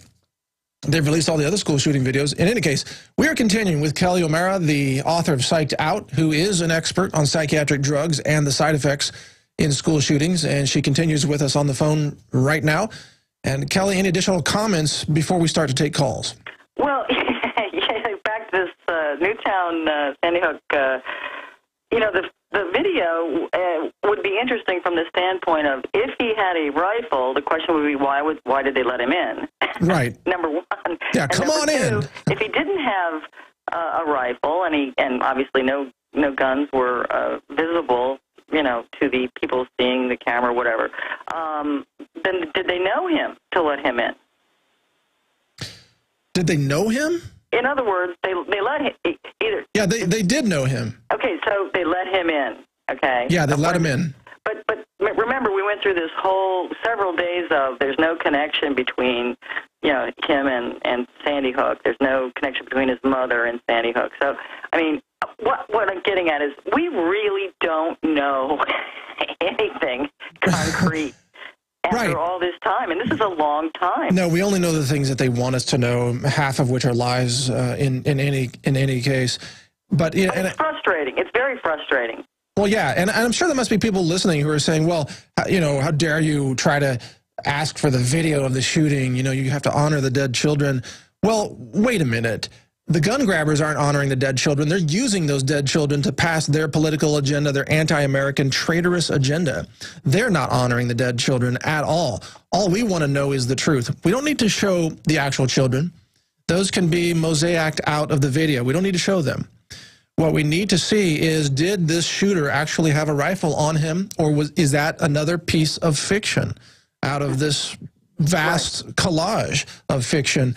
Right, and again, I mean, I think the people have to understand the whole purpose behind doing an investigation of something like this, hopefully, is to make sure it doesn't happen again. So it's important to get all the truth, not just pieces, parts that they want to give us. That's right, and they haven't shown us the rifle. They haven't shown us the ballistics reports. They haven't shown us any of the brass from the rifle. They haven't even actually shown us much of anything. And in fact, I think that the families of the victims obviously would like to have all the truth also. So it's not just it's not just us asking these questions. Yeah, well, let's go to some calls, all right? And by the way, for those of you who have just joined us, Alex Jones will be here in a few minutes to break some big news at the bottom of this hour.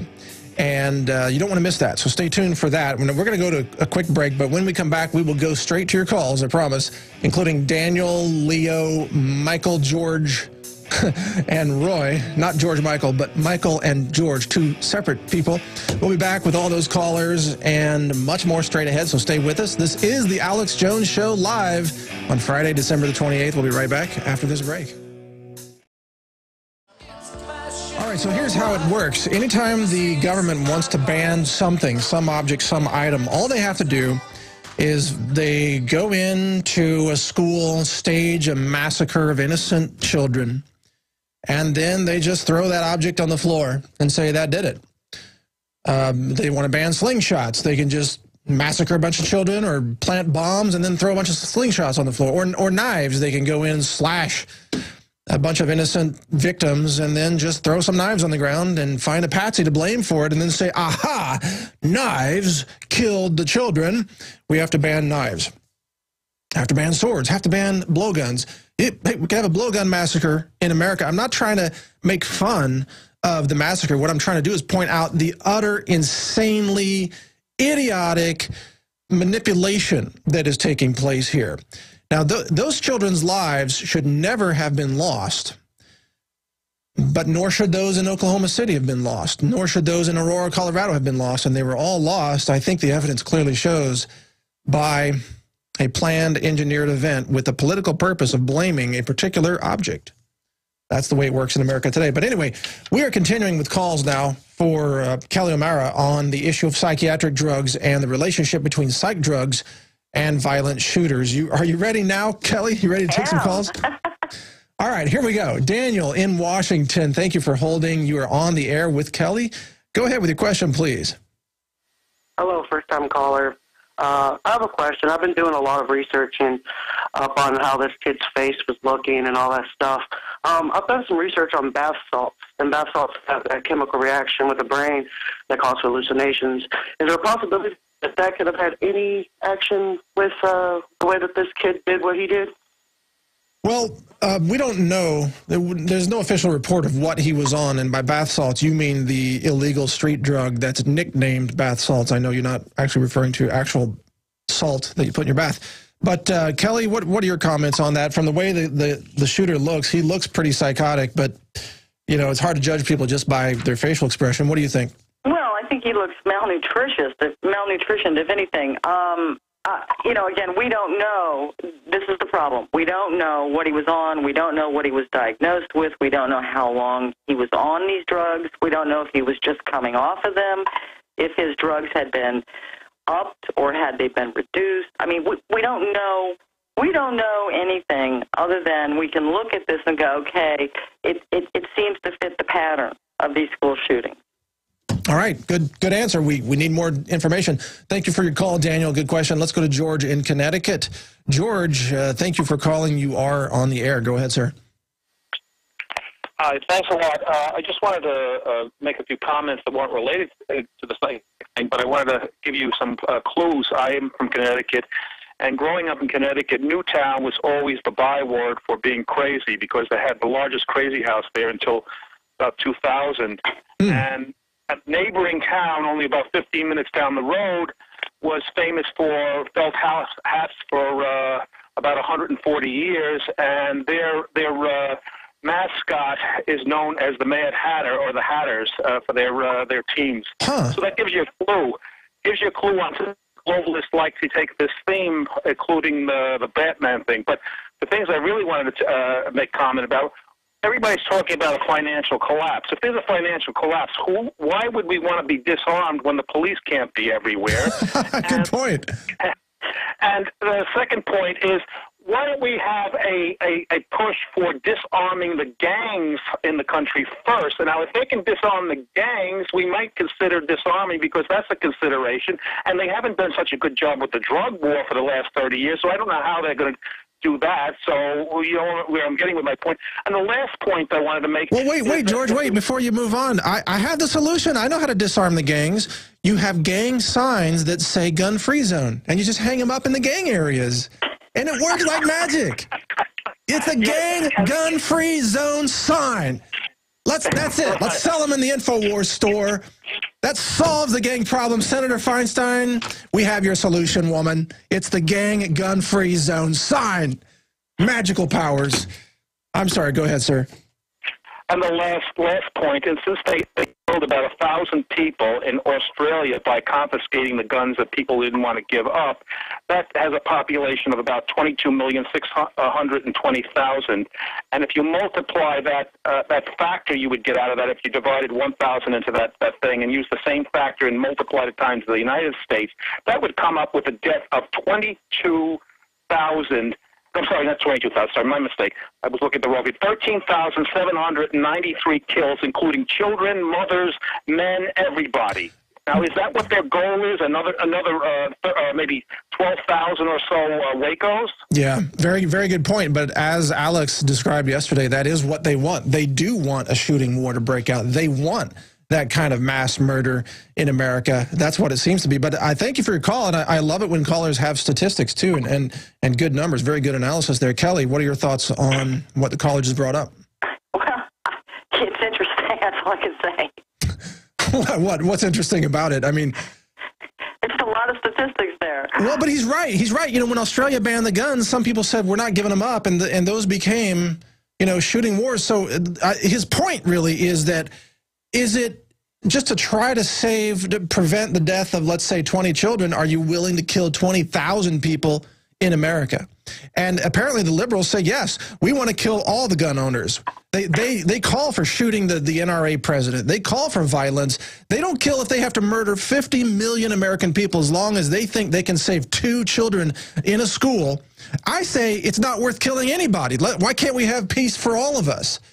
You know, why can't we be independent, liberty-minded, upstanding citizens in a free country and just leave it at that? And, you know, sometimes bad things happen, but that's why we're talking about the psych drugs. Exactly. All right. Well, let's go to another caller then, if you're ready for it. Yeah. We don't screen these callers, by the way, so it can be anything. It can be absolutely anything.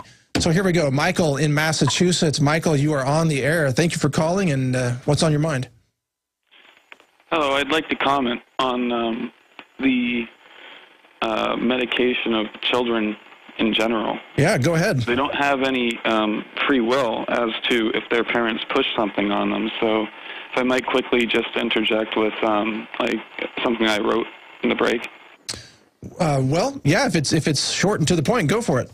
Yeah. The Uncle Sam pharma industry pumps kids on methamphetamine derivatives from elementary school onward. Teachers compel parents to believe the lack of interaction in school is somehow a deficit, whereas a genius might be bored with base mental effort required to repeat what is written in the textbooks. Well, there you go. Your thoughts, Kelly? Well, I agree. I agree 100%. Children are forced to take these drugs. I mean, they do not have the right to say no. Okay, their parents can put their children on these drugs, and often the schools push it. They decide that if your child's not like everybody else, because that's what really they want. They want everybody to be the same.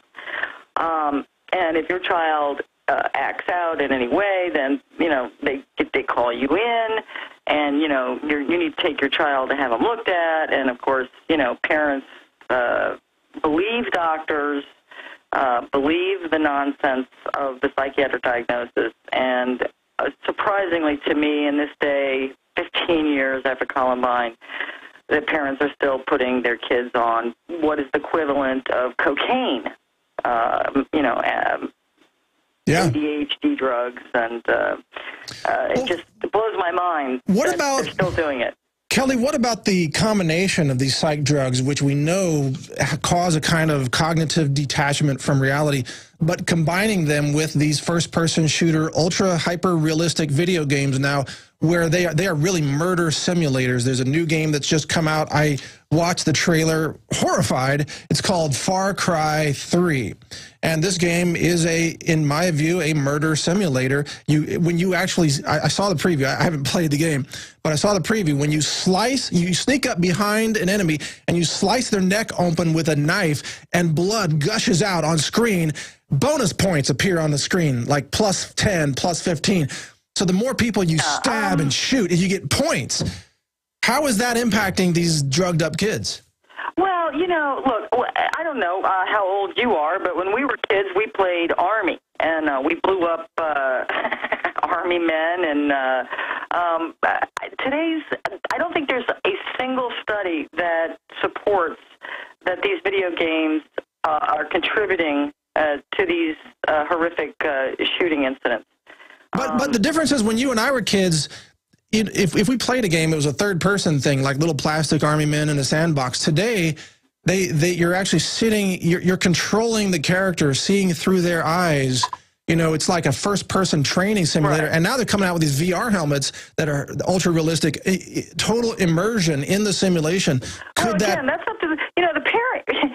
The parents buy these things for their kids, which I don't really understand, but they do. Just like they put them on the drugs. And you say, what about these cocktail of drugs?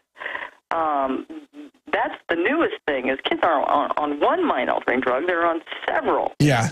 And at that point, you're literally changing their normal brain chemicals. Right. And that's where you start to get in trouble. Well, Kelly, I want to thank you for joining us today. We only have a minute left. Let me plug your book here. It's called Psyched Out. You can find that on Amazon.com. I know you also contribute to CCHR. Their website is cchrint.org. They do great work against psychiatric drugs. I've written some things for them before as well. Anything else you'd like to mention before the segment ends? Yeah, just if we're talking about these drugs, I would encourage people to learn about the adverse side effects to them. And also, if you're diagnosed or your children are diagnosed with a psychiatric mental illness, research it. Don't just take the doctor's word for it. All right, well said. Thank you, Kelly O'Meara, for all of your comments and thoughts today. Good information. We'll be right back with more straight ahead. Stay with us. All right, we're back on the Alex Jones Show. Thank you for continuing with us. Alex will be here in just a few minutes with some big breaking news, so you don't want to miss that. It's a big deal. You'll want to hear that. I can't wait to hear it. In the meantime, we had some great ideas. In the last segment, we were talking about how to solve the gun problem in all across America. Guns in the hands of criminals. It's very simple. You just hang up gun-free zone signs in all the gang areas, and the magicality of the signs automatically eliminates all guns from the gang zones. And of course, if you don't believe that, then you're not sufficiently worshiping the liberal mindset, because they believe that's how they work with schools. You hang up a sign, a gun-free zone sign in front of a school, and the guns magically disappear, as if a wizard's spell has been cast over the entire school. In reality, the spell has been cast over your mind by neurolinguistic programmer Obama. But hey, why stop with the signs in front of the schools? I think we should all walk into the airport with signs hanging from our waists that say molestation-free zone. How about that? Have one hanging from the back that says latex glove-free zone. Just to let the TSA know that this is not the appropriate zone to do what they do. Okay, I'm not going to go into any more detail on that. But hey, if signs are magical, let's just use them. Let's use them for our own protection. let's have tyranny-free zones. Like, you hang a sign in front of your door, tyranny-free zone, and then when the feds come to raid you for owning a .22 pistol, they'll see the sign and they'll say, oh, we can't go in there. It's a tyranny-free zone. How about that? All right, enough satire, but man, it's all so ridiculous. I can't resist it. Let's go to a caller, Greg from Utah, who operates, looks like KYAH. Oh, one of the new affiliates carrying the Alex Jones Show in Utah. Greg, you're on the air. Go ahead, sir. Yeah, I'm glad I got you on. I mean, out here, because this is the only station that carries it in Utah. Great. But anyway, I had a comment on this last subject, and parents need to listen, and listen very closely. Because how these drugs work is most depression comes from a conscience. A child is very impressionable, and he's learning how to deal with life. And when you put him on these drugs that take their conscience away, you're creating a monster. I mean, this is a very strategic drug that's used to destroy family. I've seen it in operation. I've seen people changed. Their whole personality, their whole countenance, everything changes. You're right. It is creating a generation of monsters. Yeah, because it burns their conscience out. And they try and tell them that there is no right and wrong. It's just what makes you feel good. Good point. That's the bottom line. What city are you based in there in Utah? Delta. We're in central Utah. Okay. We pretty much, the station covers all the way from Salt Lake City all the way down to the southern border, and most places in between. We got the best coverage, for an AM radio station out here. Wow, great! And I think we're waking people up out here, because I went into the just a sporting goods store the other day, and the poor guy is a friend of mine that works there. He says it's just been hell. He says all he does is fill out applications and sell guns. I mean, it's just been a constant. Well, that was my question for you. What is the consensus there in Utah, which tends to be a state of a lot of liberty-minded individuals? What are you seeing right there with not only the gun restrictions, but psych drugs also? Yeah, let's put it this way: when deer season rolls around, they actually take a day and a half off before the hunt. Nobody goes to school because everybody's preparing to go on the hunt. Yeah, right. I mean, it's like a national holiday here. Yeah. I've talked to a couple people in the school, and they've decided, they are concealed carry, and they are going to announce that fact. Yeah, hey, carry in the schools. Carry, and we are in the school. Well, that story, we just read that in the previous hour, a town in Utah, let me see if I can find what this is, but they are going to train teachers to carry concealed in the classrooms in Utah. I don't know what city this is, but it's in Utah. Well, yeah. I talked to someone who was pulled over the other day, and the sheriff asked him, "You got a gun in your car?" And he says, "Yes, I do." And the sheriff asked him, "Is it loaded?" And he says, "No." And he goes, "Why not?" Yeah, exactly. I had a gun instructor ask me that question one time too. Is it chambered? No. Why not? If you carry concealed, it should be chambered.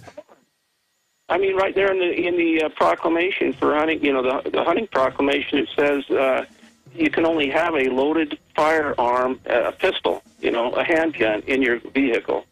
In other words, you can't carry a loaded rifle. Right. Because that would encourage poaching. But as long as you have permission from the owner of the vehicle, you can carry a loaded weapon. All right, we're going to go to break, Greg. So telling you. But good comments. Good talking to you, and thanks for your call, and thank you for your station carrying this broadcast.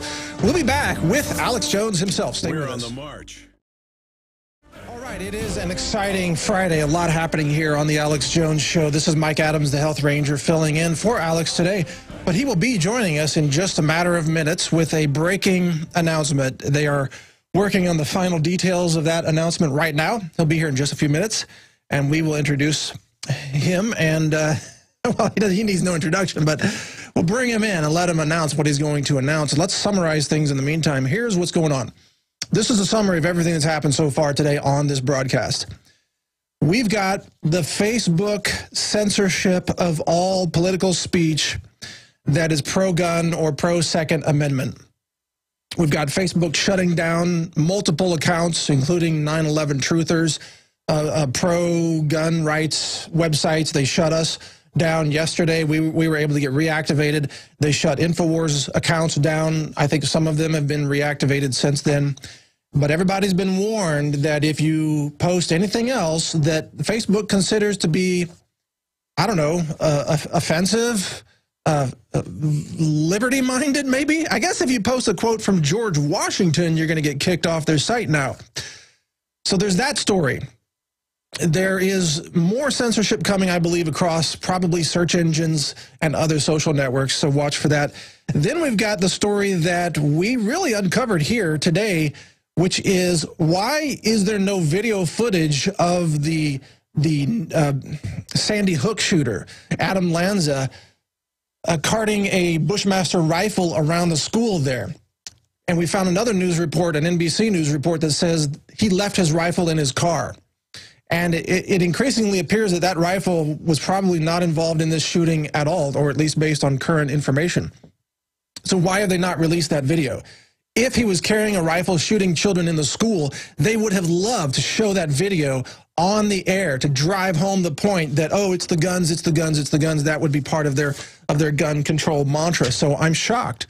I'm shocked that we're not seeing that footage yet. It must mean there's something in the footage that they don't want us to see. And if he was carrying a rifle, why did they let him into the school in the first place? Because they have security cameras and they have locked doors. Why did they let a 20-year-old kid with a rifle into the school? Then we've got the issue of Senator Feinstein. Sorry, I just looked at her face for a second there. I got to recover from that one. Give me some superfoods, people. I'm going to cover that up and just talk about her instead, but she's pushing this gun control agenda that is calling for an Adolf Hitler-style gun registration, which, of course, is always followed by gun confiscation, and now there's a new petition up on Infowars.com by Paul Joseph Watson. Well, his story covers it. The petition calls for Dianne Feinstein to be tried for treason. And we encourage you to go to Infowars.com right now, check out that petition, sign it, and help raise alarm over people in the Senate who are trying to destroy our Bill of Rights and essentially gut our nation's freedoms and take your freedoms with it. We've got this report of the wrong man being arrested and dragged into a psychiatric hospital and put on schizophrenia drugs just because he resembled an escaped psychiatric patient. That has come out now, so you could just be walking down the street, and if you look like a psychiatric patient, you can be arrested and forcibly drugged against your will. We've got the other story of Adam Lanza's body being exploited, the DNA harvested from his body so that they can create a genetic profile of what they call the evil gene. Yes, so now you're going to be profiled to see if you have the evil gene. And what another wonderful liberal excuse to abort babies. They can do the evil gene test before the child is even born. And then if the baby has the evil gene, they can justify another abortion. But hey, why even put a time limit on it? You can abort a baby after it's born, according to the liberals, even up to 3 years old. You can have a genetic test of, let's say, your 2-year-old child. And if that test comes back positive that that child has the evil gene, you can do a post-birth abortion, according to the liberals. Yeah, post-birth abortion. I know we used to call that murdering babies, but today it's just a post-birth abortion because everything's a word game now, including the word assault rifle. There's another word game. Even if this Bushmaster was involved in the shooting, which I'm now doubting, it certainly was not an assault rifle. It didn't have full auto function. Wasn't an assault rifle. It was a semi-auto rifle. Nevertheless, that's a summary of where we are right now today, all leading up to this moment where Alex Jones joins us right here in the studio with his big announcement, and here he is. Mike, it is great to be here with you. First off, when you started the broadcast earlier today, you were talking about the petition to go into federal court and begin the charges of treason against Dianne Feinstein. Our country was born out of British citizens when the government tried to come and confiscate their legally owned firearms. In fact, they had their blunderbuss, their long rifles, their muskets, all of it. They also had cannons. The citizens had their military arms to protect themselves. Those were the right of free men. It's just that simple. And when you look at Dianne Feinstein, this is a globalist operative. This is a psychopathic, authoritarian, overtly evil person. Absolutely. The biggest problem I hear from so-called conservative talk radio is it's how the liberals are dumb and the liberals are stupid and how they don't know what they're doing. They all have bodyguards. They're all into guns. Yep. You know, Bloomberg owns his own helicopters and, you know, sits there and lobbies, you know, for more and more armaments and weapons for his detail. They are in control because they have a lust for power, and they've gotten rid of all of our basic liberties. They're trying to get rid of the First Amendment right now. You talk about what Facebook's doing with the purge. You talk about cybersecurity. You talk about now how they say they're going to genetically profile people that are aggressive and not let you get government health care to have your child, even if you have your own money, if you don't agree to your embryo being government approved. Well, hey, they're getting the DNA from Lanza's dead body to profile for the evil gene now. No, exactly. This is all about we're all guilty, we're all bad, we're all criminals. Gun owners are murderers, gun owners are racist, gun owners are Ku Klux Klan, while the establishment itself are raving authoritarian trash. And so it is not extreme to call her a treasonous, treacherous, larcenous witch when she's trying to steal the most bedrock of liberties. If you can't be armed, and because you lose your rights because somebody else does something bad, you're not living in a free society. So last Sunday on the show, last Sunday on the broadcast, a caller called in from Arkansas and said, you should have a petition for gun-free zones around politicians where they don't have bodyguards with submachine guns and with semi-automatic handguns or full auto or whatever. They fetishize. Whenever I was at Bilderberg in 2008, when Hillary and Obama drove in the Secret Service motorcade of about 8 different big black SUVs, Suburbans, they lifted up with MP5 Heckler H&K, 9mm, and the Secret Service, it's on video, lifted it up and pointed it at us. We're standing there. We're citizens with bullhorns. They don't like that. They were saying, hey, we're Mao Zedong. Our power goes out of the barrel of a gun, like it was going to scare us. And we had Marines, who they had as the protective detail for the State Department. They had Marines out there on the grounds, and occasionally, when they didn't think a camera was aiming, they would put a rifle up and aim it at us to intimidate us. So this is a criminal government class that's taken our money, built its giant military-industrial complex infrastructure that Eisenhower warned us about, who is now openly telling us, that's... And 1.6 billion rounds of ammo. Yeah, let's do a document cam for viewers of that. The document cam shot's right over there by the mouse. Hold it right there, and they can give a shot for viewers out there of that. That's the standard area right there to show it. But yeah, the government's... Yeah, there you go. Guns are bad. He's sitting on top of 1.6 billion rounds, tens of millions of guns, armored vehicles, tanks, all of it. But he's pointing down at the American gun owner, saying guns are bad. He's bombing people, tripling what Bush did. The numbers are now out. Tripling drones, saying it's okay to kill 200 innocent people to get one bad guy, blowing children's faces off, arms and legs off, but then fake crying. So here's the big announcement. Last Sunday, the caller called in, and I just got so busy, over the week, I didn't put it out. But another one was put out about gun-free zones around politicians, saying they can't have guns and people can't have guns. And somebody else did it because we didn't do it, and that's great. It's got about 6,000 signatures, and Adon Salazar wrote an article about it that just went up at Infowars.com. But above that, red-linked, is the Kurt Nimmo article and the petition I wrote this morning with Kurt and posted just an hour ago to whitehouse.gov. And people say, well, White House is going to ignore what you do. Doesn't matter. The media, the public sees it. See, they use small petitions to call for banning guns a week after, saying, look, the people want it. Right. I'm going to take your guns. The idea of a democracy versus a republic. So we're going in there, even if they ignore our petitions, and using it as a focal point. So there it is. Petition calls for gun-free zones at White House and federal buildings. And we're also calling, again, for all federal security forces, feds, for them to turn their guns in. Because what we've been told, Mike, and they've actually said the guns did this. They say the guns come out, and the guns come out at night, and they become animated like a cartoon, and at midnight they dance around. Yeah, something out of Fantasia and Night on Bald Mountain. Go ahead. Well, it's brilliant because it's using their own logic against them. Their own logic says that the gun-free zone sign is what stops gun violence. So, and if they disarm the schools, the children will be safe, they say. So, yeah, you're right. Yeah, Let's disarm the White House. They'll be safe then. The communists took guns all over Europe and in Australia and New Zealand and England and Wales and Scotland and Ireland. In the 80s and 90s, they would send in people on the mental patient list or government toadies or known pedophiles, providing pedophiles to the police and others, or providing children to them. That's come out with these characters. We know they've been caught doing it before, who go in and shoot kids up in a school. So they had the same plan here. In 1990, they come in, they pass a law, no guns, period, in schools. Not teachers, not concealed carry, not parents, not anybody. And then they advertised, don't come to the school and kill people, to get mentally ill people or their operatives to go do it. Then they use the kill zones.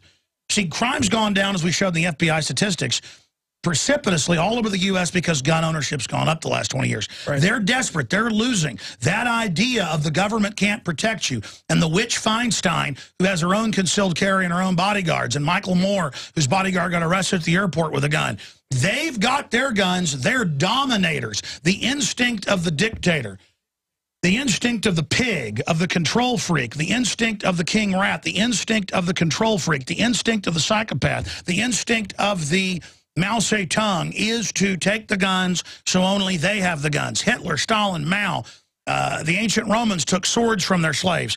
It's that simple. So we've launched, this just went up at Infowars.com. It is red-linked, our new petition written off of the actual unconstitutional federal law they've gotten, the Safe Schools Gun-Free Zone Act of 1990, saying, okay, you say no guns in an area makes it safe, actually makes it safe for the bad guys. We want the White House and every federal building to be gun-free. And we want all of the government training centers, since you've disarmed those public schools, we now want all the private schools like David Gregory of NBC, his kids go to with 11 armed guards. Or Obama's kids. Or Obama's daughter. We want the guns from those private security guards gone. Imagine being David Gregory last week with Wayne LaPierre of the NRA on television when Wayne LaPierre said, do what Israel did when they got attacked in schools, arm the teachers, which they did. The media later came out and said that wasn't true, thinking we're dumb when it's on record. Then Gregory came out to say that's preposterous, that won't keep you safe, knowing his daughters go to one of the only private schools in D.C. with armed guards. Yeah, and then he showed, what, a 30-round magazine on the air, which was a violation of D.C. laws, so he becomes suddenly ensnared in his own gun control agenda. Exactly. So I want to fire the bat searchlight up here for alternative media, pro-liberty media out there, everybody. If you will go to Infowars.com, we're also going to post this, as just went up at prisonplanet.com, our backup site. If you will go there and get this and email it out to everyone and email it out to local talk show hosts, we'll get enough of a buzz going on this to really expose the hypocrisy of Obama and the fact that he's protected with guns, but that he doesn't want your children to be protected with guns. And we're also going to add to this the video and the interview Jakari Jackson did with the Texas superintendent who 5 years ago armed their teachers because their local, the closest police station is 30 minutes away, so they can protect their people. We either go on the offensive or lose our Second Amendment. And again, I want to give credit here and talk about Piers Morgan. Then we'll go to break. I'll come back. We'll do a final segment with Doug Hagmann. You'll leave us, and I'll come back for a full hour, continuing with Doug Hagmann, and then phone calls. But I want to make this point right now. It's a great exercise in media disinformation and control that when the magnanimous, mighty king of true media, drudgereport.com last Friday, picked up on our White House petition and linked to Infowars.com and gave us the credit. And we're not looking for the credit. It just is wrong when it's not given. It's unjournalistic. And it shows how scared the old dinosaur media is, Mike, because he put that up. Now, our listeners already circulated. It had like 6,000, 7,000 signatures. It was going to be a news story. Yeah. But Drudge put it up, and Huffington Post attacked it. And the Atlantic Wire attacked it, and some others attacked Drudge. But then the media picked it up. I don't think of everything I've done in 17 years we've ever had, some days 3,000, 4,000 articles a day. But only I could count on two hands the number that said, hey, it was Infowars.com. It was, it was credit. Again, well, it's not even about that. It's that any other time they'll say who did the petition. Of course. But in this case, they didn't give Infowars.com credit. They didn't give DrudgeReport.com credit, which is just amazing. And then they ran around and spun it and said, we're anti-free speech. No, he's trying to get rid of our right to the Second Amendment and to self-defense. He, as a foreigner, has a right to his opinion. He doesn't have a right to come here as a subversive. The reason I'm getting into this now is I didn't really talk about it yesterday, and I should have. I was so focused on the open announcements that they want to register, fingerprint all gun owners, and ban physically most guns. But Piers Morgan is not an American citizen. He does not have the Bill of Rights. If he wanted a Bill of Rights, he should have fought for it like our founding fathers did. Well, he didn't. His ancestors fought against it. Exactly. But exactly. The issue is he is clearly involved in what they call an attempted overthrow of our Bill of Rights and Constitution. Because our Bill of Rights and Constitution, it is the government. It is we the people. It is the country. It is what the flag symbolizes. And so when Dianne Feinstein attacks it, she's a traitor. She's engaged in sedition because she's a citizen, even though she really is just a globalist operative, an enemy within, to quote Cicero. But to expand on that, Mike, under the Supreme Court rulings, because within hours the Wall Street Journal came out and defended our petition, still didn't give us credit, but whatever, and said, no, here's the Supreme Court ruling from the 70s with communists that would come here calling for an overthrow of the Bill of Rights because they always want tyranny once they get control. It is subversion. So he is guilty of subversion. He is guilty of subversion. 20 seconds. And it's just amazing that it got this much attention. So the goal was met to point we've got foreign globalists in here in our face trying to dictate and control our internal politics. We'll be back with Mike Adams, Doug Hagmann, and more. I'm your host, Alex Jones, riding shotgun with Mike Adams of naturalnews.com. All right, we're back on the Alex Jones Show. Thank you for joining us. This is Mike Adams riding shotgun with Alex Jones himself in the studio here, who just announced a major news-making petition, and I'll let you continue with... Well, again, thanks for coming in and doing 2.5 hours of the show. I'm going to come back and do an hour with Doug Hagmann. I'll do about 20 minutes with him and then get into some other news. You know, you were telling me I missed it, even though I checked the site a lot. DrudgeReport.com had the headline. You were saying, Civil War, they're coming for the handguns. Yeah, that was, I think, yesterday or the day before. It said Civil War, they're coming for your handguns. Well, that is exactly what they're announcing. For those that don't know, they're saying that whatever guns we let you keep, we're going to register.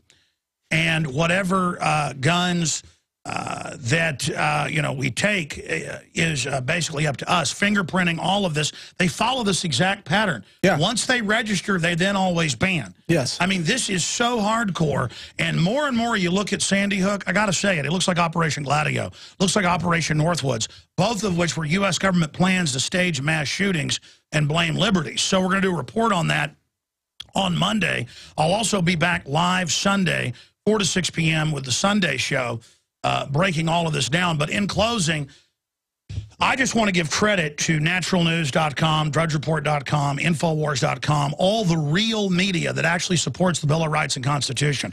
We're seeing an anemic, pathetic defense of the Second Amendment. We're finding out who the real by mainline Republican sites.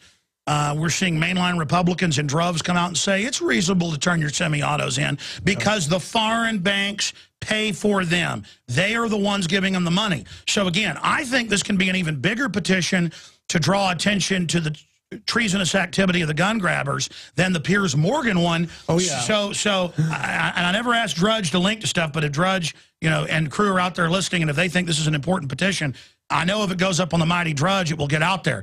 But regardless, if listeners go to Infowars.com and get the article, Petition Calls for Gun-Free Zone at White House and federal buildings, and we go on to call for private schools attended by politicians to have their guns taken as well. Yeah. Because the politicians don't send their kids to government training camps where they've been disarmed. Now, there's loopholes in the federal law to allow the arming of teachers and principals like Texas is doing. We need to, and we're going to have that added to the article, about the petition so people can get this out, too, and say this is the model. But as you said, we're illustrating their absurdity, their hypocrisy, their fraud of David Gregory and others in this article that links to the petition. And we need to get this petition, even though Obama's going to ignore it. We got, I'd probably say, $15, $20 million of media coverage. There are companies that try to get a story as big as that Piers Morgan and spend millions and can't do it, okay? True, yeah. Okay, globalists can't get something out like that. We're using logic, and the truth trumps propaganda and lies. And so if we, the people, this petition's even better. Again, we've pointed out we got a red coat telling us what to do. England's got a petition saying don't send him back. Piers Morgan is in trouble. Okay, don't send us Piers Morgan. Okay, again, we use their fake petition system that Obama cherry picks against them. If people get this petition calls for gun-free zones at White House and federal buildings, calls for his detail to be disarmed. Because, again, they say no guns means less crime. Of course. Even though that's not true, this will really show their hypocrisy if we can get the corporate whore media, the snot-nosed Atlantic Wire, to come out and go, look at the pathetic Drudge and Jones. Look at the pathetics. They think people are going to sign this petition. No one's going to sign it. That's what they first said Friday night. We can get that blew up in their face. Exactly. And again, the goal is to have the media snot-nosed put us down and say that, oh, that's ridiculous saying take the president's people's guns. It'll blow up in their face, and see, we got to fight them hard on this. We got to go after them. Yeah. We got to hit them every level. That's why they went after Wayne LaPierre and said, how dare you? How dare you say Israel has guns to make their kids safe? That's not true. All right, they had to lie because the truth would defeat them. Sorry, go ahead. That's the broadcast today. Overdrive with Alex Jones and Doug Hagmann straight ahead. Stay with us. OD, baby. All right. Ah, yeah. Thank you for listening to GCN. Ladies and gentlemen, I get so wound up when I have taken a few days off that really all I'm doing is pacing around my house like a Bengal tiger and uploading news reports to YouTube and PrisonPlanet.tv.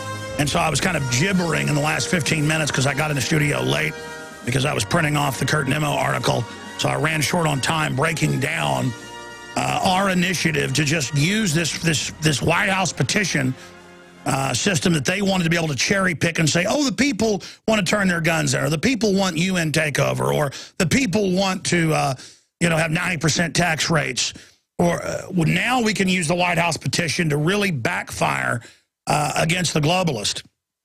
And so I'm going to be breaking some of that down after Doug Hagmann leaves us in about 20 minutes of HomelandSecurityUS.com. That's their great website. The reason I wanted to get Doug back on was I was listening to the rebroadcast, and I was so hyped up yesterday that we didn't really go over everything his source talked about who they're going to go after first, what they're going to do.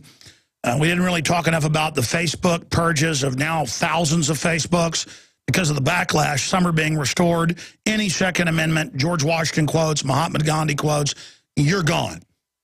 So it is really amazing what's happening right now. But we've got to get on the offensive because it is the federal government that took the guns away from the American people in these gun-free zones. And they have the blood on their hands and then advertise the schools as a place to go shoot. And they're openly trying to disarm us. They're disgusting. We have to call them on the bluff now. They are all in. Now, we're going to go to break here in about 3 minutes, but going to Doug Hagmann of the Northeast Intelligence Network.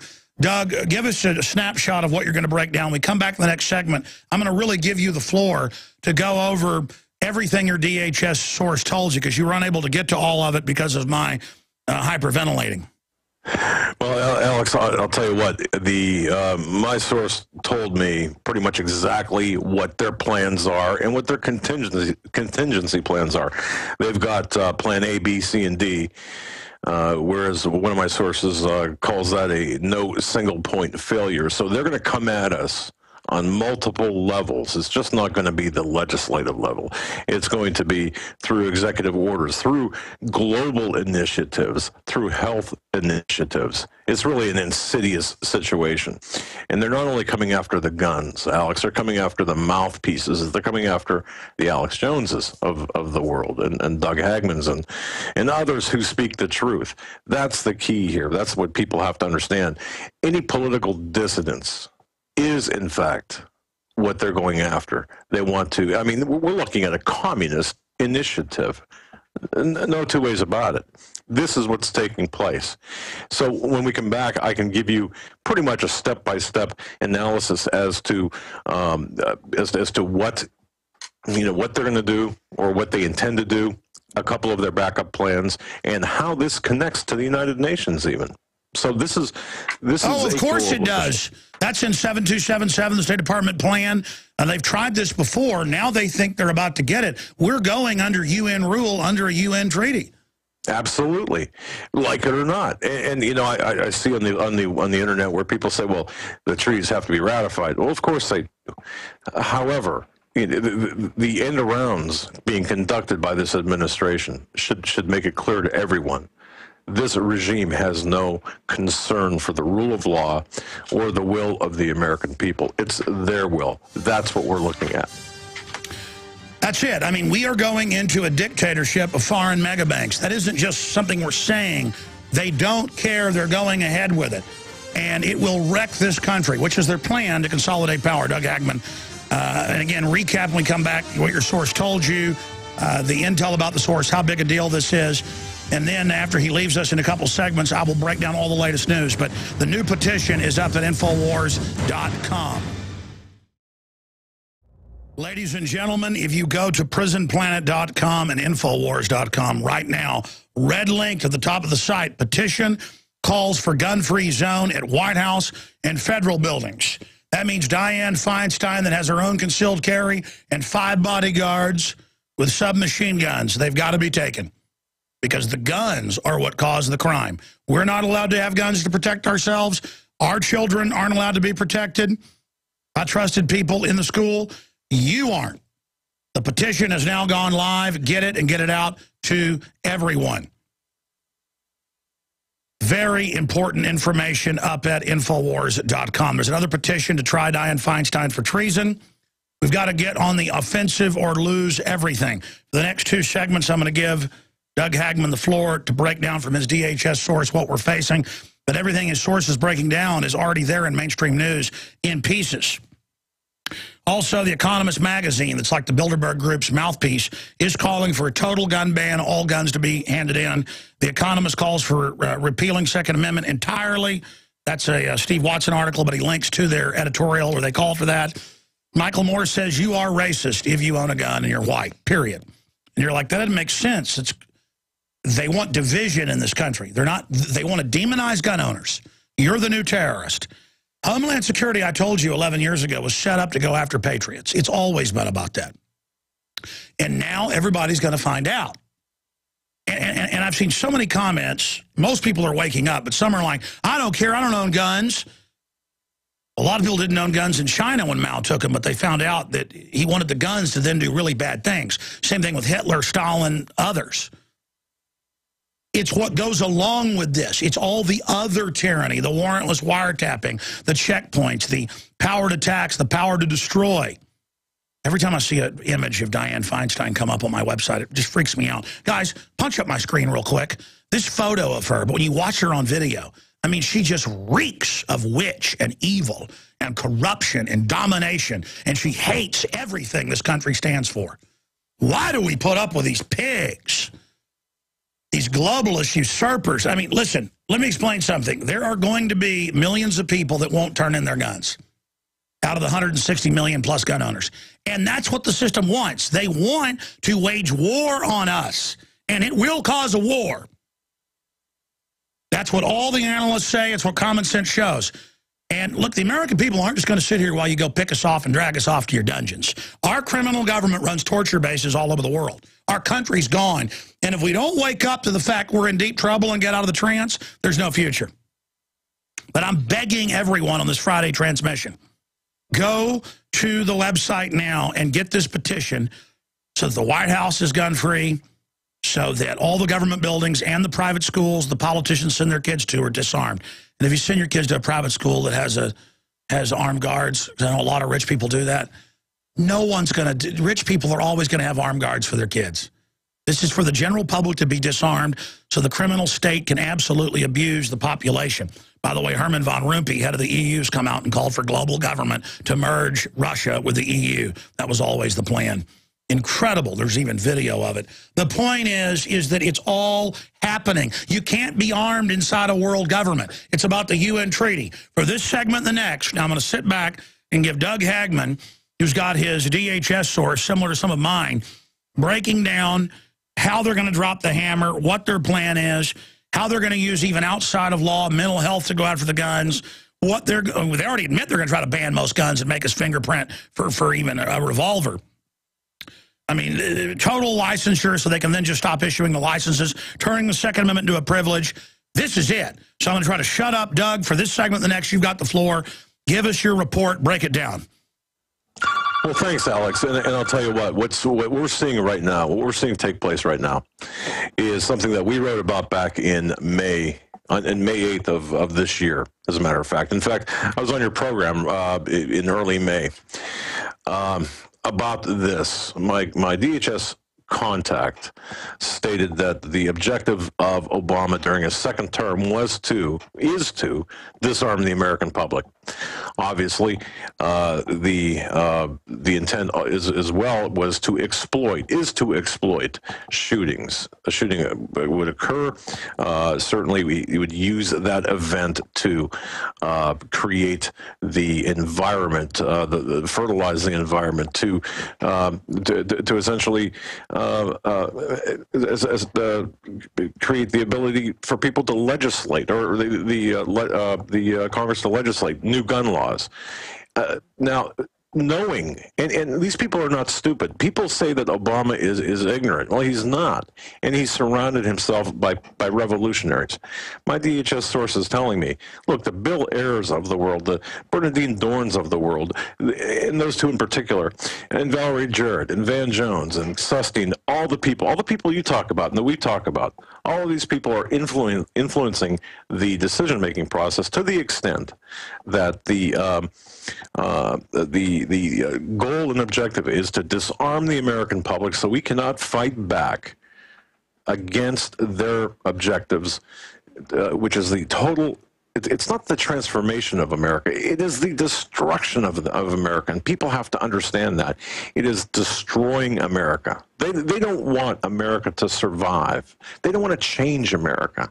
And if people understood, the very people who are the cheerleaders for Obama, if the very people who were the cheerleaders for him understood that they're working for a seat at the table they're not going to have, then things would be a little bit different, perhaps. But according to my source within the D.H.S., they are working very closely with the Republican Party, as you have pointed out. There's no difference between the Republicans and Democrats right now. We know that. They're working together against the objectives, or against the Constitution, against the American people, against the will of the American people. People think that there's a difference. There's not. The fiscal cliff. It's all a matter of conditioning, mental conditioning of the American public. This is what's taking place. So when the Sandy Hook shooting took place, and by the way, Alex, I've got some concerns about that shooting. I think you've covered some of them on air, but I personally have some, as an investigator for the last 30 years, I've got some concerns about that. There's some unanswered questions there, and there's certainly some media manipulation there. But that said, the exploitation of that, and the hanging on the emotion of that, using the bodies of 20 children to advance a political agenda, shows you the depth of depravity that this regime is going to. So you've got the Feinsteins introducing legislation that's clearly unconstitutional, clearly, and it perhaps won't succeed. But Plan B is this. Plan B is for Obama to use his executive powers to implement the agenda, to require everyone that wants to own a gun to undergo just an incredible permit background type thing. Ultimately, you won't be able to own a gun because you will be classified essentially as a political dissident or mentally impaired through PTSD. Because of your wartime service, or if you are on any type of medication that could be classified, that could affect your ability to handle a weapon, not only mentally but physically. In fact, then what we've got here is a perfect storm for that particular the recipe, I suppose, if you will, to create the inability, or to create the, sorry about that, Alex. Doug, you're absolutely on target there in your newsroom. But just to interject here for a moment, I'm going to skip this network break that's coming up to give you as much time as possible in the next 10 minutes or so. But I want to add this point. Right here I have a globe, and we're going under global governance. The nation states are being annihilated. The globalists admit under their State Department Plan 7277, after they've disarmed the people, they will disarm the militaries of the world, and then only the UN and NATO will have a military. This is a program. This is a big idea. This is a new world order, and that's why the United Nations on our East Coast in New York City is going along with this program, because they do not care what we think. They've even got it factored in that there'll be resistance, and they're just going to call us terrorists. And all the fools that don't understand something, NAFTA-GATT, that Clinton said would be so great, it destroyed our economy. All these deals, the people that do support Obama are such suckers. But I want to add this key point. We've looked at the numbers. Congress has a 9% approval rating. Government is universally hated. Obama, Romney, that was all just a big staged election. They don't really have a mandate. They want to create the illusion that even though most of us are awake, that they do have a mandate, or that we're a democracy, and if 51% say turn the guns in, that's what happens when we're a republic. I want to state something clearly here. If they try to physically take the guns, or they start harassing gun owners, and using extrajudicial executive orders, that is criminal. And if Obama commits a murder, he's still a murderer. And if Dianne Feinstein breaks the law, she still breaks the law. America has got to rediscover its distrust of government, because we are on fire with tyranny. We are collapsing right now, and they don't care if it's unpopular. They're going after guns. We see the arrogance, and I see Democrats on YouTube commenting, hey, Alex, you're crazy, thinking we're going to take your guns, so we're going to take your guns because that's crazy. See, the Democrats on average are these control freaks who think of themselves, mainline Democrats, as powerful, and they have power through the system. And they fantasize like Soviets about the mental health system. These are very, very sick people, but they're a tiny minority of the so-called intelligentsia that, you know, all have government jobs and don't know how to tie their shoelaces. Go ahead. No, you're exactly right. I mean, they are. See, people have to understand that the what's being thrown at us right now is asymmetrical warfare to implement communist goals for the purpose of the communist goals here in America is a stepping stone toward the one world order, the new world order that George H.W. Bush talked about on September 11th, 1990. That's, I mean, we are seeing an important step for that implementation take place right now. And just so people understand this, look, just because I'm talking about Obama right now, that does not mean that it's simply Obama only. This has been, as you know, and as you point out, and as your listeners know, this has been in progress for many years, for decades, for a generation, more than a generation, actually. So, you know, it's not a partisan issue. It's not a political issue. This is an issue that has its roots in evil. But and my source at the D.H.S. has told me flat out, look, you don't understand the evil that these people, the level of evil that exists within these people. And the words that they use, the words that are on the television, for example, fiscal cliff, which people think, well, that has nothing to do with the gun legislation or gun grab or whatever. It has everything to do with it. They're putting us into an artificial collapse. Describe who they're going to go after first. Go over these points. We know about D.H.S. settling all these sex claims with this command base of dominant women in there doing things we can't even say on air, and they settled. I mean, these are abnormal, crazy people. People ask, why did Hitler do things? Why do all these other leaders do bad things? Because it's what they're into. These are deviant, miscreant criminals. They look at what communists and Soviets have done. And again, these are banker-funded communists.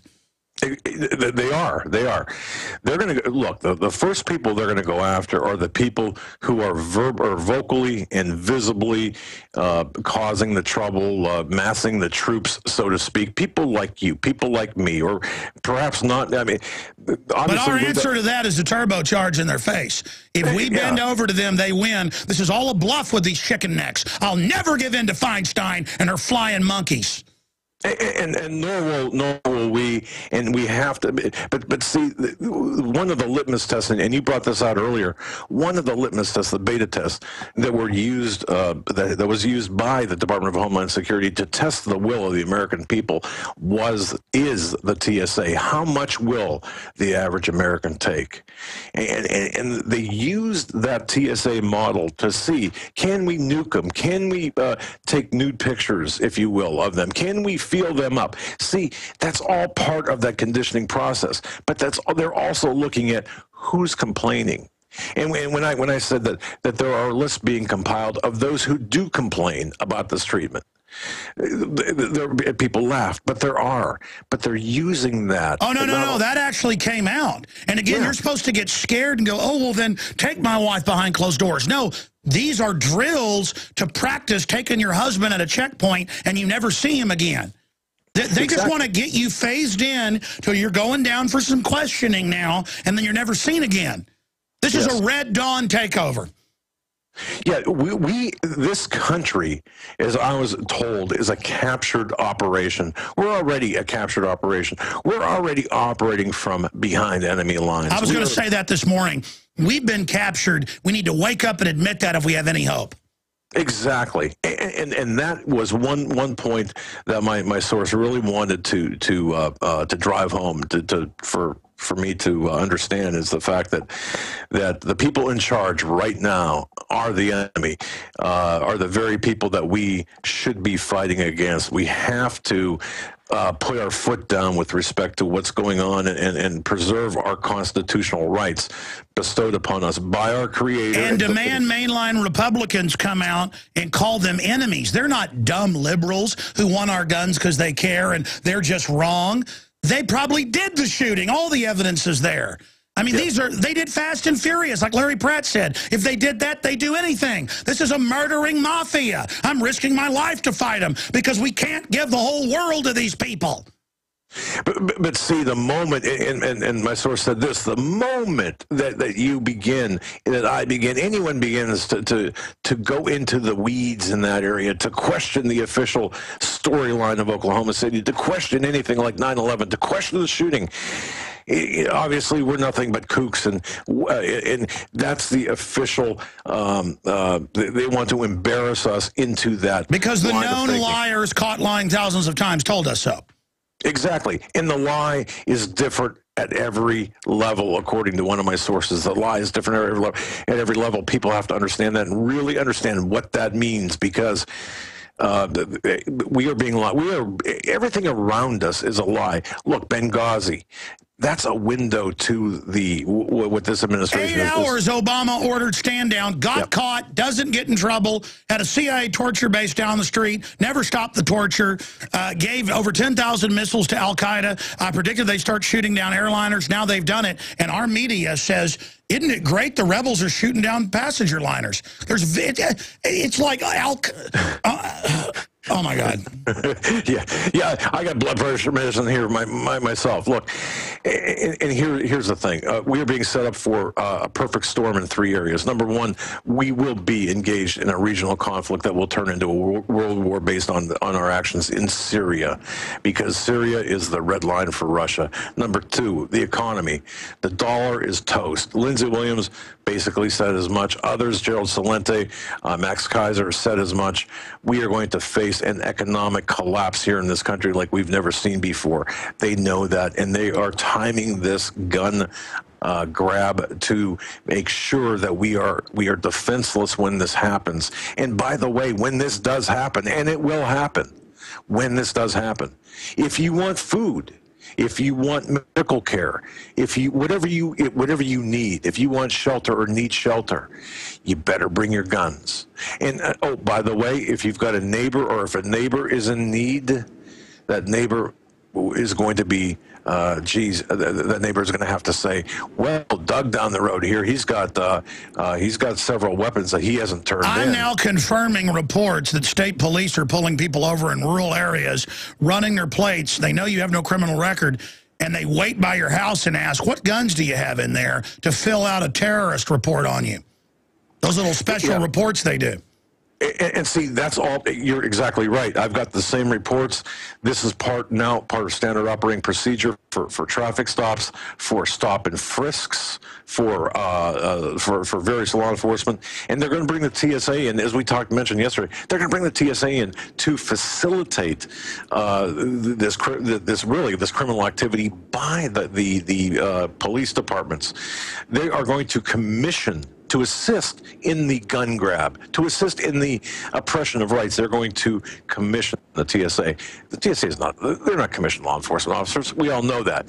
But after, because of the need, they will be. So it's crazy, Alex. And you've done a great job in pointing it out, but I got to tell you, this is just the beginning. We're just seeing. Okay, listen, I've been jumping in again. I'm going to give you 5 more minutes, if you can do it on the other side, to get into any other points he made that you haven't gotten to, or recap the whole thing and how we fight back against it as well. Then I'm going to get into a bunch of big breaking news and give the number out and take a few of your phone calls. All this and more straight ahead. Our new petition is up there to disarm the president.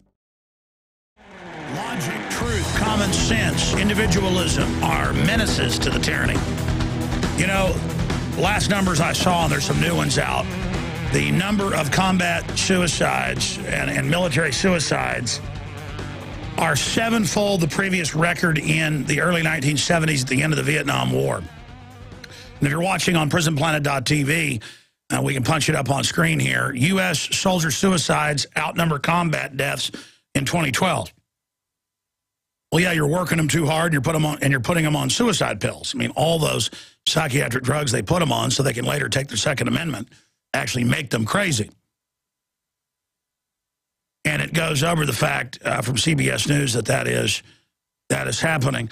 Ladies and gentlemen, the globalists see you as animals, as dirt to be used. They're all about how to manipulate you.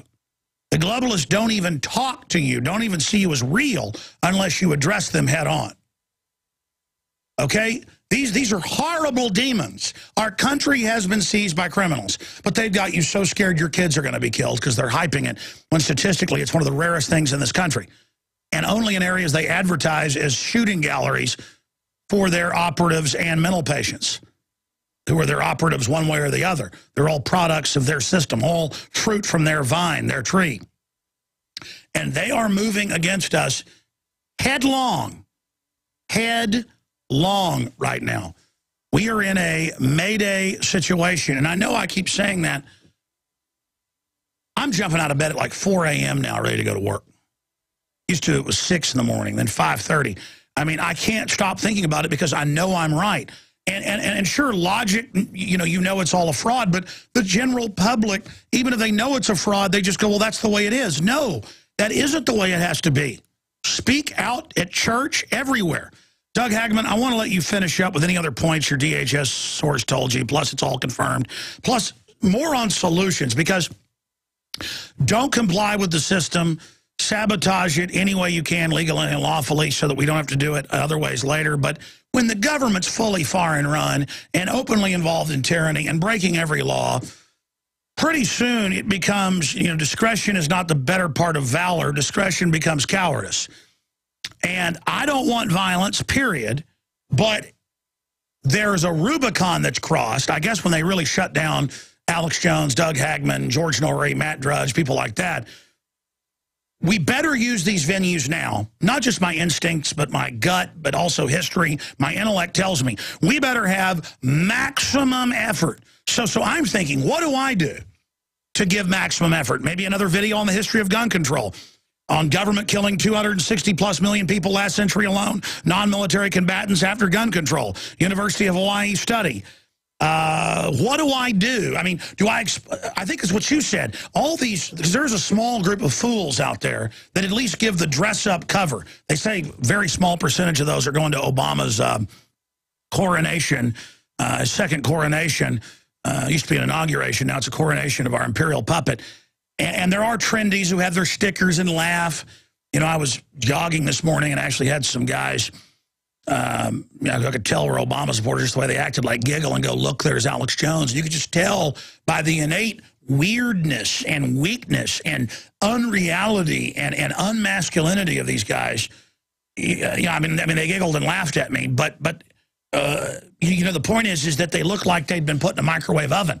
And I feel sorry for these useful idiots who will soon be useless to the system. Their whole future being destroyed. All actuaried where a smaller and smaller group of servants of the system will be allowed to operate while all of our treasure and money and ideas are siphoned off to build this global corporate empire.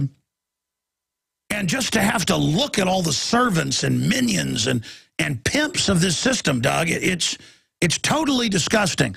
So finish up your points, and then what are your ideas for our maximum effort, all of us, to really get at these people? I'm launching petitions because they get big attention to show their hypocrisy. I'm doing everything I can. I know George Norrie last night was fighting hard for Facebook not to censor, so they reversed themselves this morning. But that's a test. They're going to wear us out. I mean, what do we do? Well, you're exactly right. This is a war of attrition at some levels. So what we have to do, and I talked at length with my source about this, what can we do? Or do we throw our hands up? No, we totally commit. We totally commit. That's exactly right. And here's the thing. We all have to, first of all, we have to understand what the problem is. You've defined it very well numerous times. Second of all, we have to hook up with like-minded people and obviously develop a plan and work a plan, because things will be tough, especially when the dollar does collapse.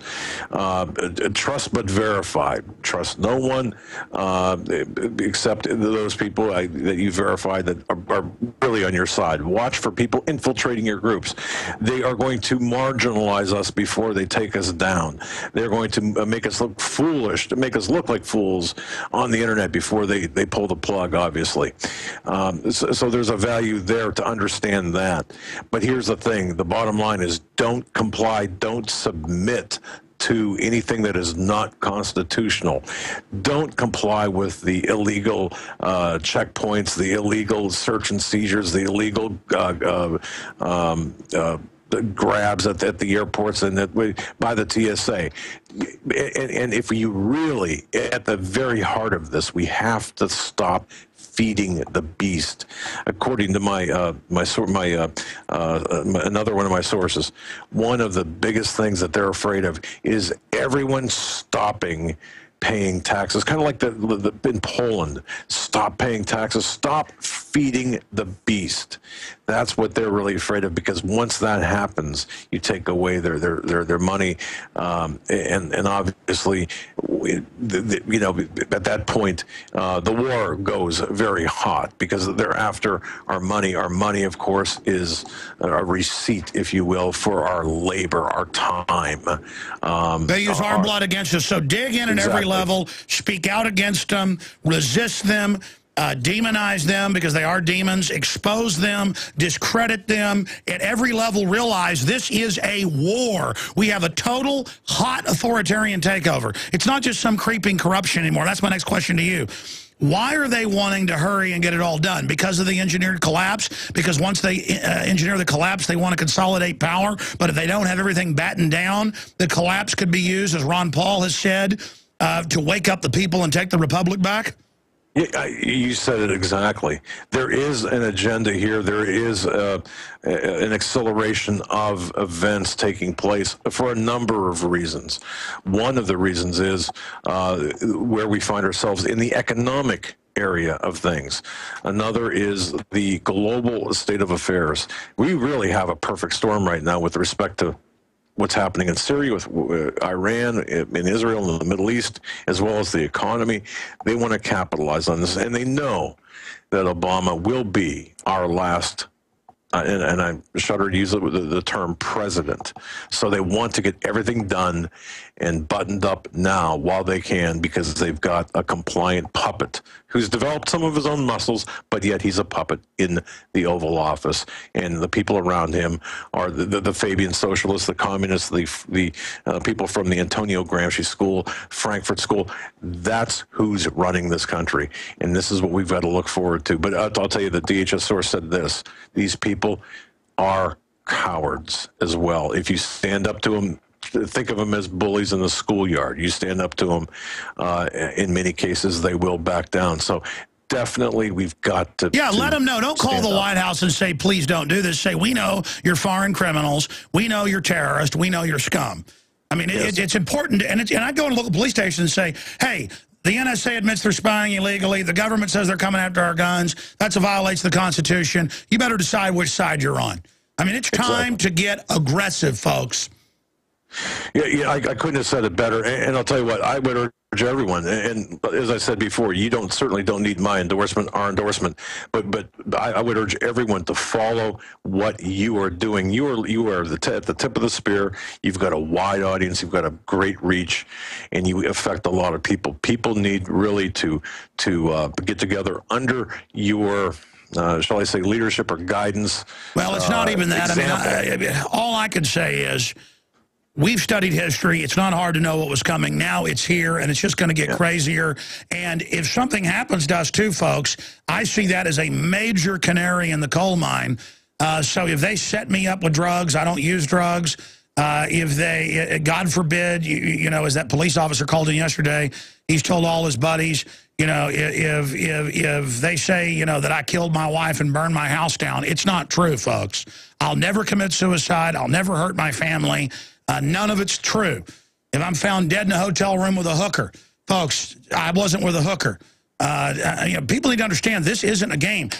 Doug, how arrogant are they? Is it waking up the federal sources you've got? Because I know this is one thing that I think's woken people up, and Bilderberg was concerned a year and a half ago about this in Libya. They're concerned now from our sources that the alternative media forced the New York Times, LA Times, and others to report that our government runs al-Qaeda in Libya and Syria, and it has them shooting down airliners and making father suicide bomb. So how does that work for the feds who've said, oh, the government wasn't involved in 9/11? Well, we didn't say that. Criminal elements were. Al-Qaeda was a creation of the globalists. They've been used to take down the Russians, the Serbs, now America. I mean, is that something you're getting back from your sources? Oh, very much so. The level, the veil of transparency, the veneer of the shadows. Look, people are beginning to wake up, and there is a level of concern among the people, the higher levels, at the Napolitano levels. There's a level of concern there, saying, wait a minute, you know, I don't want people out there lynching me, stringing me up from the nearest oak tree for what I'm doing. So there is a concern there by shining the light of truth.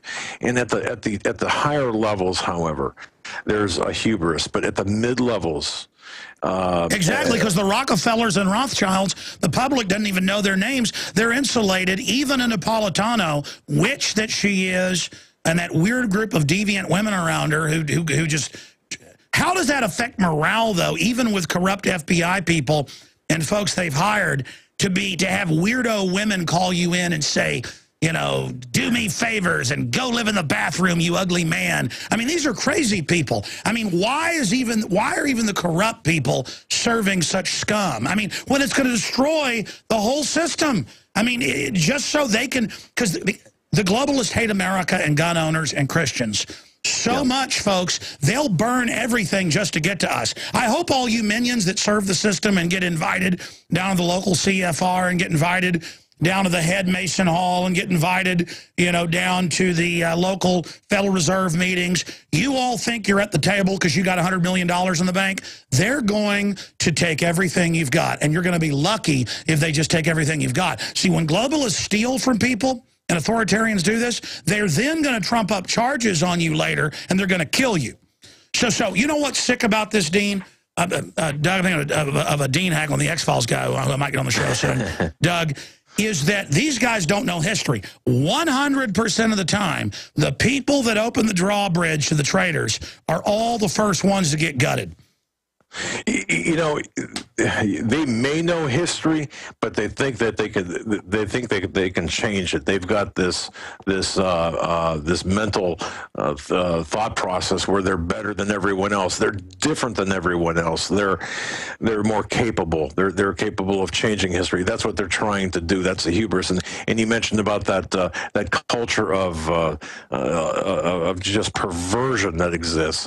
Look, at that level, everyone has something in their background, and we saw that with Petraeus when he was taken on at the CIA. They knew that he was involved with Paula Broadwell. They knew it, and they held it over his head. See, that's how the system now works, and the more perverse that the situations are, or that the people are, the better things are. And it's like Caligula, and that was a term used by my contact at the D.H.S, like Caligula. And people have to understand the evil, the perversity behind it.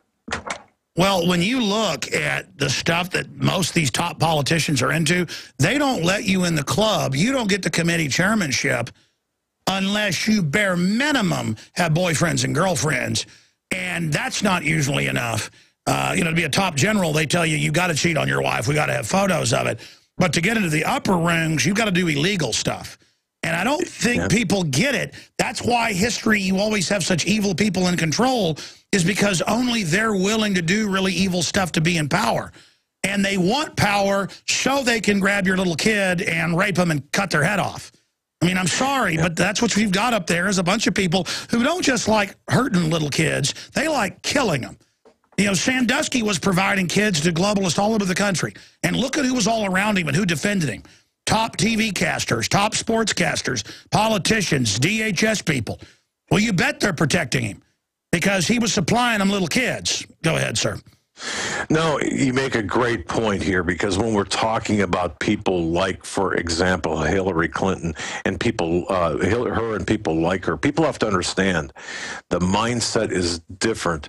You might not agree with what they do or believe in, but it doesn't matter. It's what they believe. People like Hillary Clinton believes, for example, according to my source, hey, look, she can change things through, shall we say, unconventional means. And when I say spells, if you will, think of witchcraft, think of Wicca, think of alternative No. things. It's on record she does witchcraft. That came out when the first year they were in office. Tony Blair worships Lucifer. That's mainstream news. Francois Mitterrand. That's what I'm telling you, is that I've been to Bohemian Grove. For a regular person, it's a cheesy play. Those old men were in religious rapture. These people are devil worshipers. Look at the guy that killed his mom, his grandma with the hammer, and then shot the firefighters. Turns out he was a devil worshiper. They probably gave him orders. We're dealing with a cult of devil worshipers. And you're saying the D.H.S. knows that? Absolutely, and know it, and they said watch for it to expand. And hold on, I got to hear about the devil worship angle. Stay there. Final segment, we're just taking him the whole hour. And again, that petition's up there to make the White House a gun-free zone, to make the president turn in his guns, and that pig Dianne Feinstein, that maggot, that self-propelled demon of hell. We'll be right back.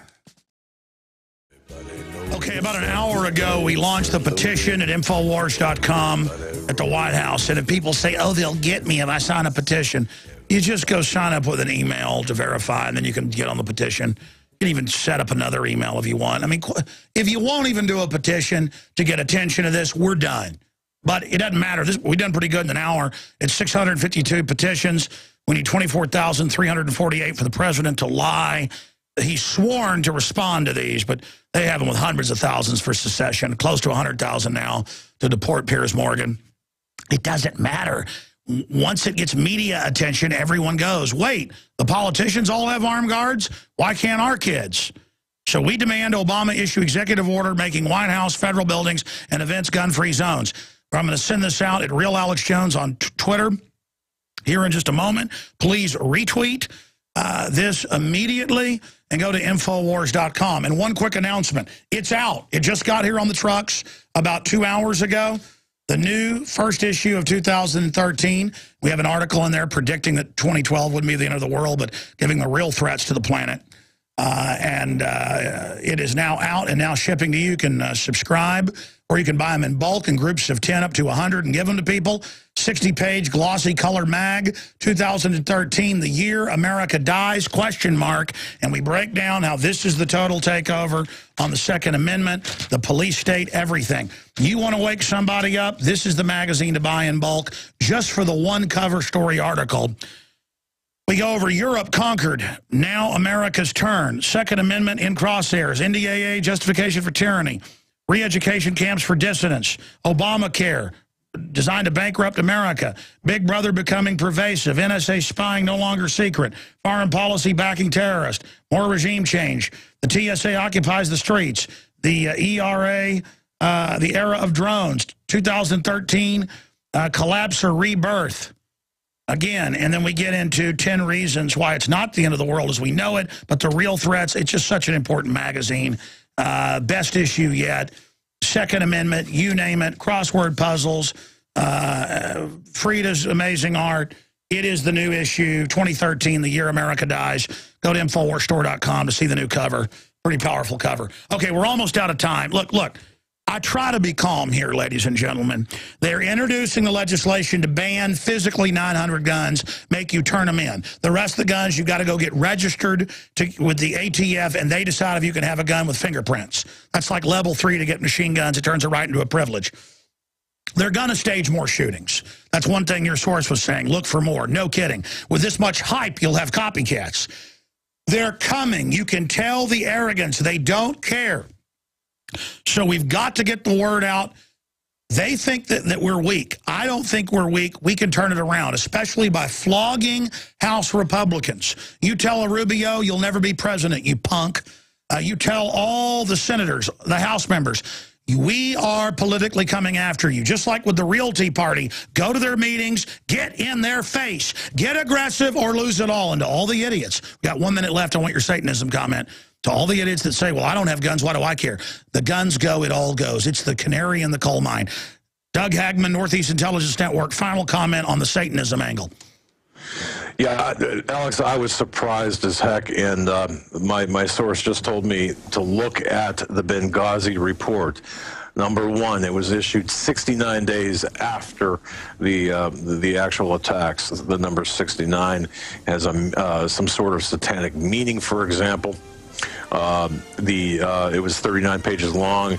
That means basically the fix is in. But the fact of the matter is, the people we're dealing with at the highest levels of government are satanic, Luciferian, demonic people that are going that are advancing this agenda, and the agenda, of course, is total domination of the American populace. People have to understand the severity. Absolutely. We're going to get you back on Homeland Security, US.com. Thank you so much, folks. Go sign the petition. Go sign the petition. Infowars.com. Take Obama's guns. Thank you for listening to GCN. Good job, Doug.